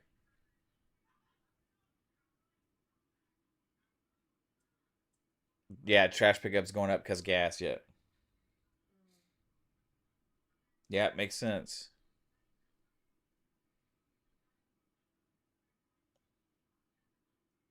At least this one was small. Yeah, man, it's fuck, man. Like,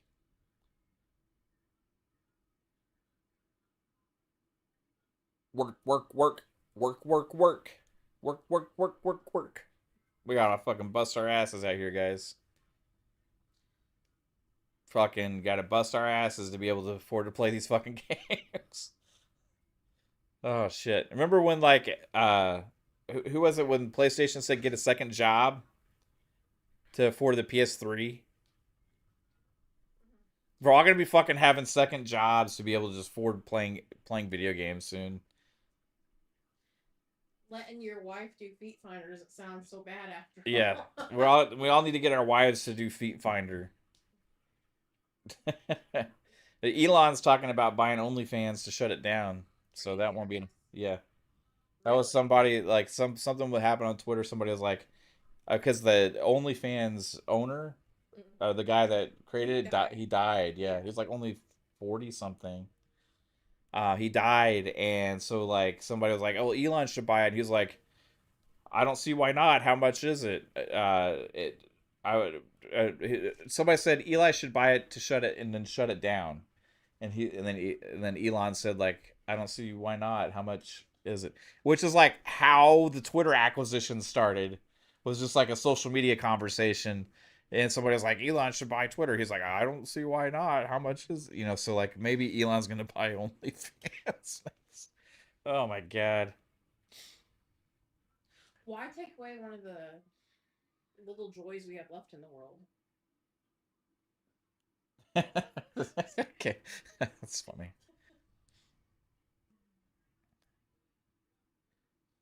We pay to live and we even pay to die, which is bonkers if you think about it. Yeah, it is fucking bonkers, man.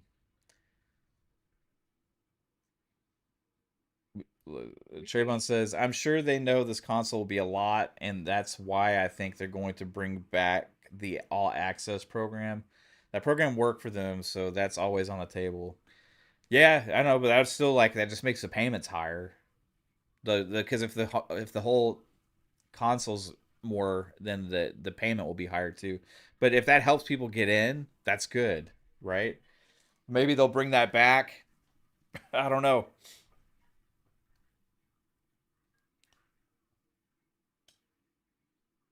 Could happen. I think that I do think that if they're both around 1,000, like having more access to more games and more storefronts is a very strong benefit for a consumer on choosing a device. I really do, because you're having access to more deals. You're having access to more options, more deals. The the storefront owners like Epic or Steam will have more people potentially to market towards as well, because they're accessing gamers that never would have really even cared to check their storefronts before. Maybe they'll have more deals and targeted towards those kind of gamers too. Like it'll be interesting to see how it all plays out. $900. Fuck me for this generation device, everybody. For a this generation device, $900.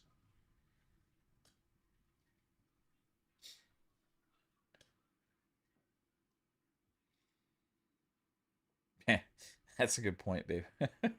With Elon. Yeah, is it? Yeah, like what does that do to somebody when you have that much money? Just like and have that much influence and power over the way the world even fucking works. Yeah, what does that do to you as a person? Yeah.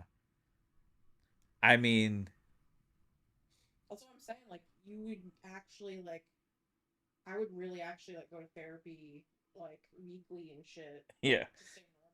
Hey, okay, so here's an example. You know how there's like athletes or like famous people and they get super rich and powerful and wealthy, but they live like they're they just wear normal clothes.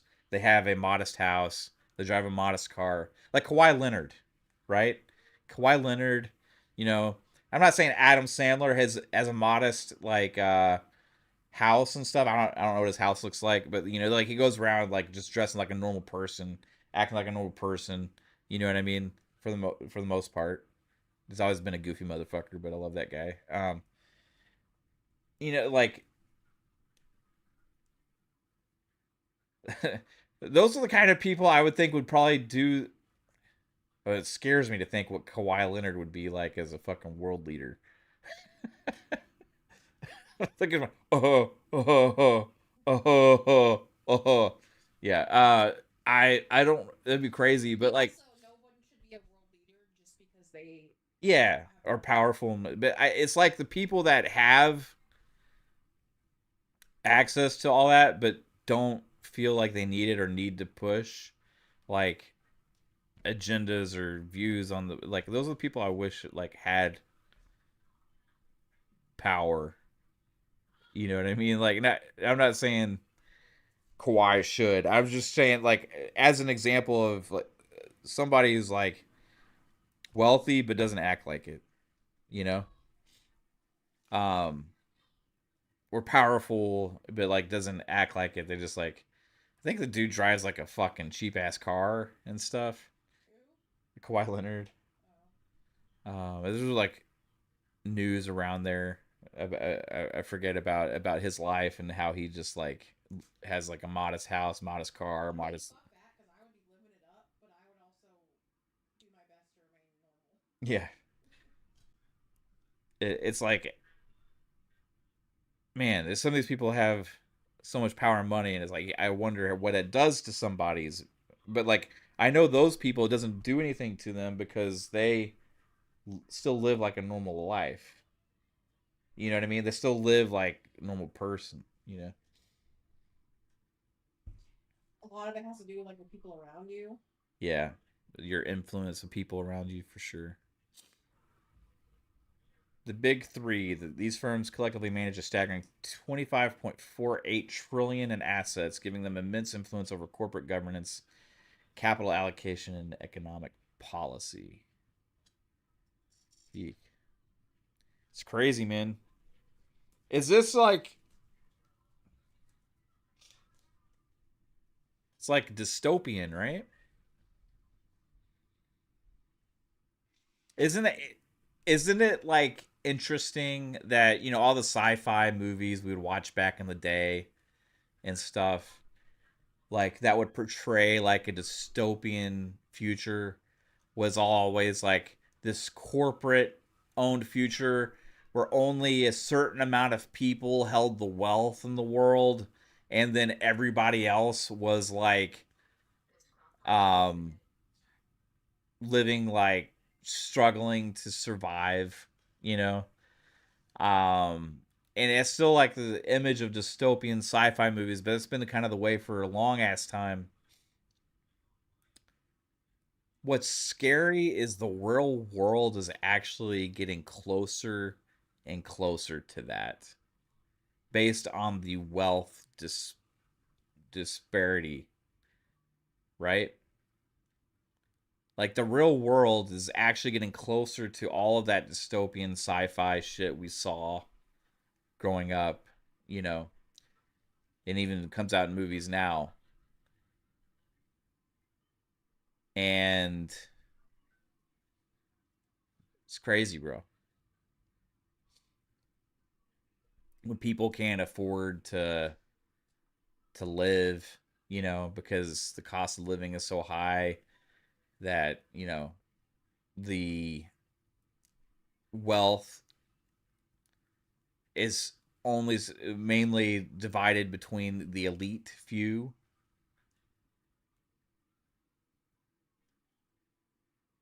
Nobody needs that amount of money, you know. It's absolutely crazy. Well,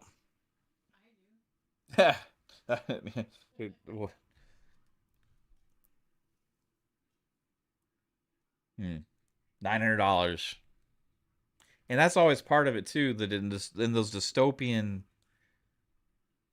future things, everything's always crazy expensive. You know, everything's always more expensive. Like people can't afford anything. Like it's like fucking too expensive to buy anything.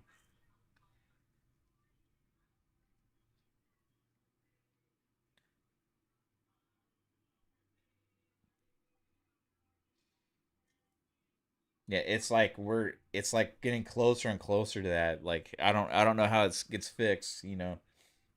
Um,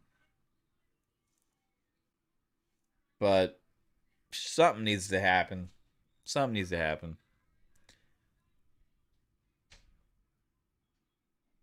Yeah, the megacorp world.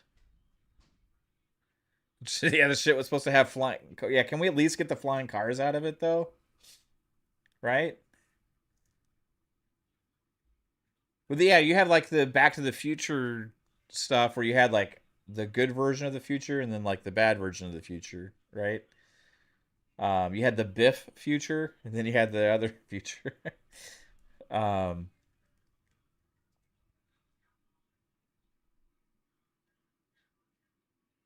People that crave power and influence are probably not the people that should be having the power and the influence. You know what I mean? A bit of a gloomier show tonight, eh? Yeah, we got down. I don't know how we got down on this path, man, but it was fucking $900 for a fucking console. Oh my god! If you want to know the future, always look at books, movies, and art, dude.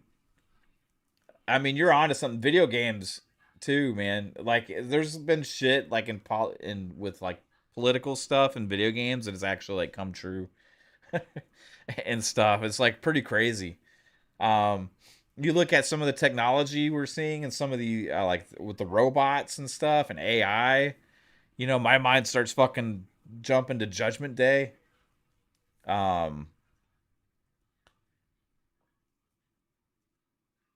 we don't know what's real anymore.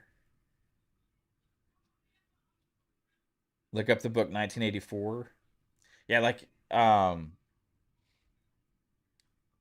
you don't know what's fucking real anymore when you look on social media, like, or anything. Like you don't know. Nobody knows like what's real. And that's like one of the scariest things too, right? It's like if you can't even like trust that what information you're receiving is real, what do you have to base any opinions on? You know what I mean? Like, what do you base what's happening on if you don't know what the reality is? And we can all choose to believe what we think the reality is, but any information coming out to us, all feels like it's just targeted from some entity one way or another, like either like being left or right or this country or that country, and it's like, okay, this news or information is geared towards this person and pushing this agenda, and this news and information is geared towards this person and this agenda, when neither one may be real. And who knows what's actually happening anywhere, you know? It's fucking crazy. It's like information wars, you know? We're in a like information war, culture war. Um isn't and is all this meant to distract us while the fucking elite just get richer while we fucking all are having our bills go up, like crazy, having our food costs go up like crazy. I don't know. Scary world, guys. Scary fucking world. Yeah, yeah. Electric Eyes are watching us. It's fun to play video games and watch movies and stuff about all this shit, though. It is. It's good to play games and stuff and get your mind off all that shit. And on that note, that's what I'm going to be doing. So, hey, everybody, if you want a PlayStation 5 Pro or any of that, hey, more power to you. I'm going to be keeping my eyes on what's going on with Project Helix and try and enjoy the fucking games that we're getting. And I hope you all do too. But yeah, thanks for hanging out tonight. Longer stream than I intended, but it was fun just hanging out and chilling, chatting. Had some fun debates earlier and also some good discussions. But you guys rock. And we'll be back. Like I said, maybe tomorrow I might actually stream some Halo and let's try and do community night or something. So stay tuned for information on that. I'll post on Twitter or Discord if we end up doing it. But until then, thanks guys. Thanks Treybone. Thanks Poison. Thanks Serve. Sirve. Thanks Sea Lord of Bravos. You rock, Relski. See, Fuzzy Tomato. Shout out to you, Mr. Waffles. Let's see, everybody. Truth Serum was here, Fahim, and also the Ruham. Let's see, got damn good. Hope you have a damn good night, damn good weekend. Appreciate it. Y'all have a good one. Sorry if I missed you. Have a good one. Peace out. Bye.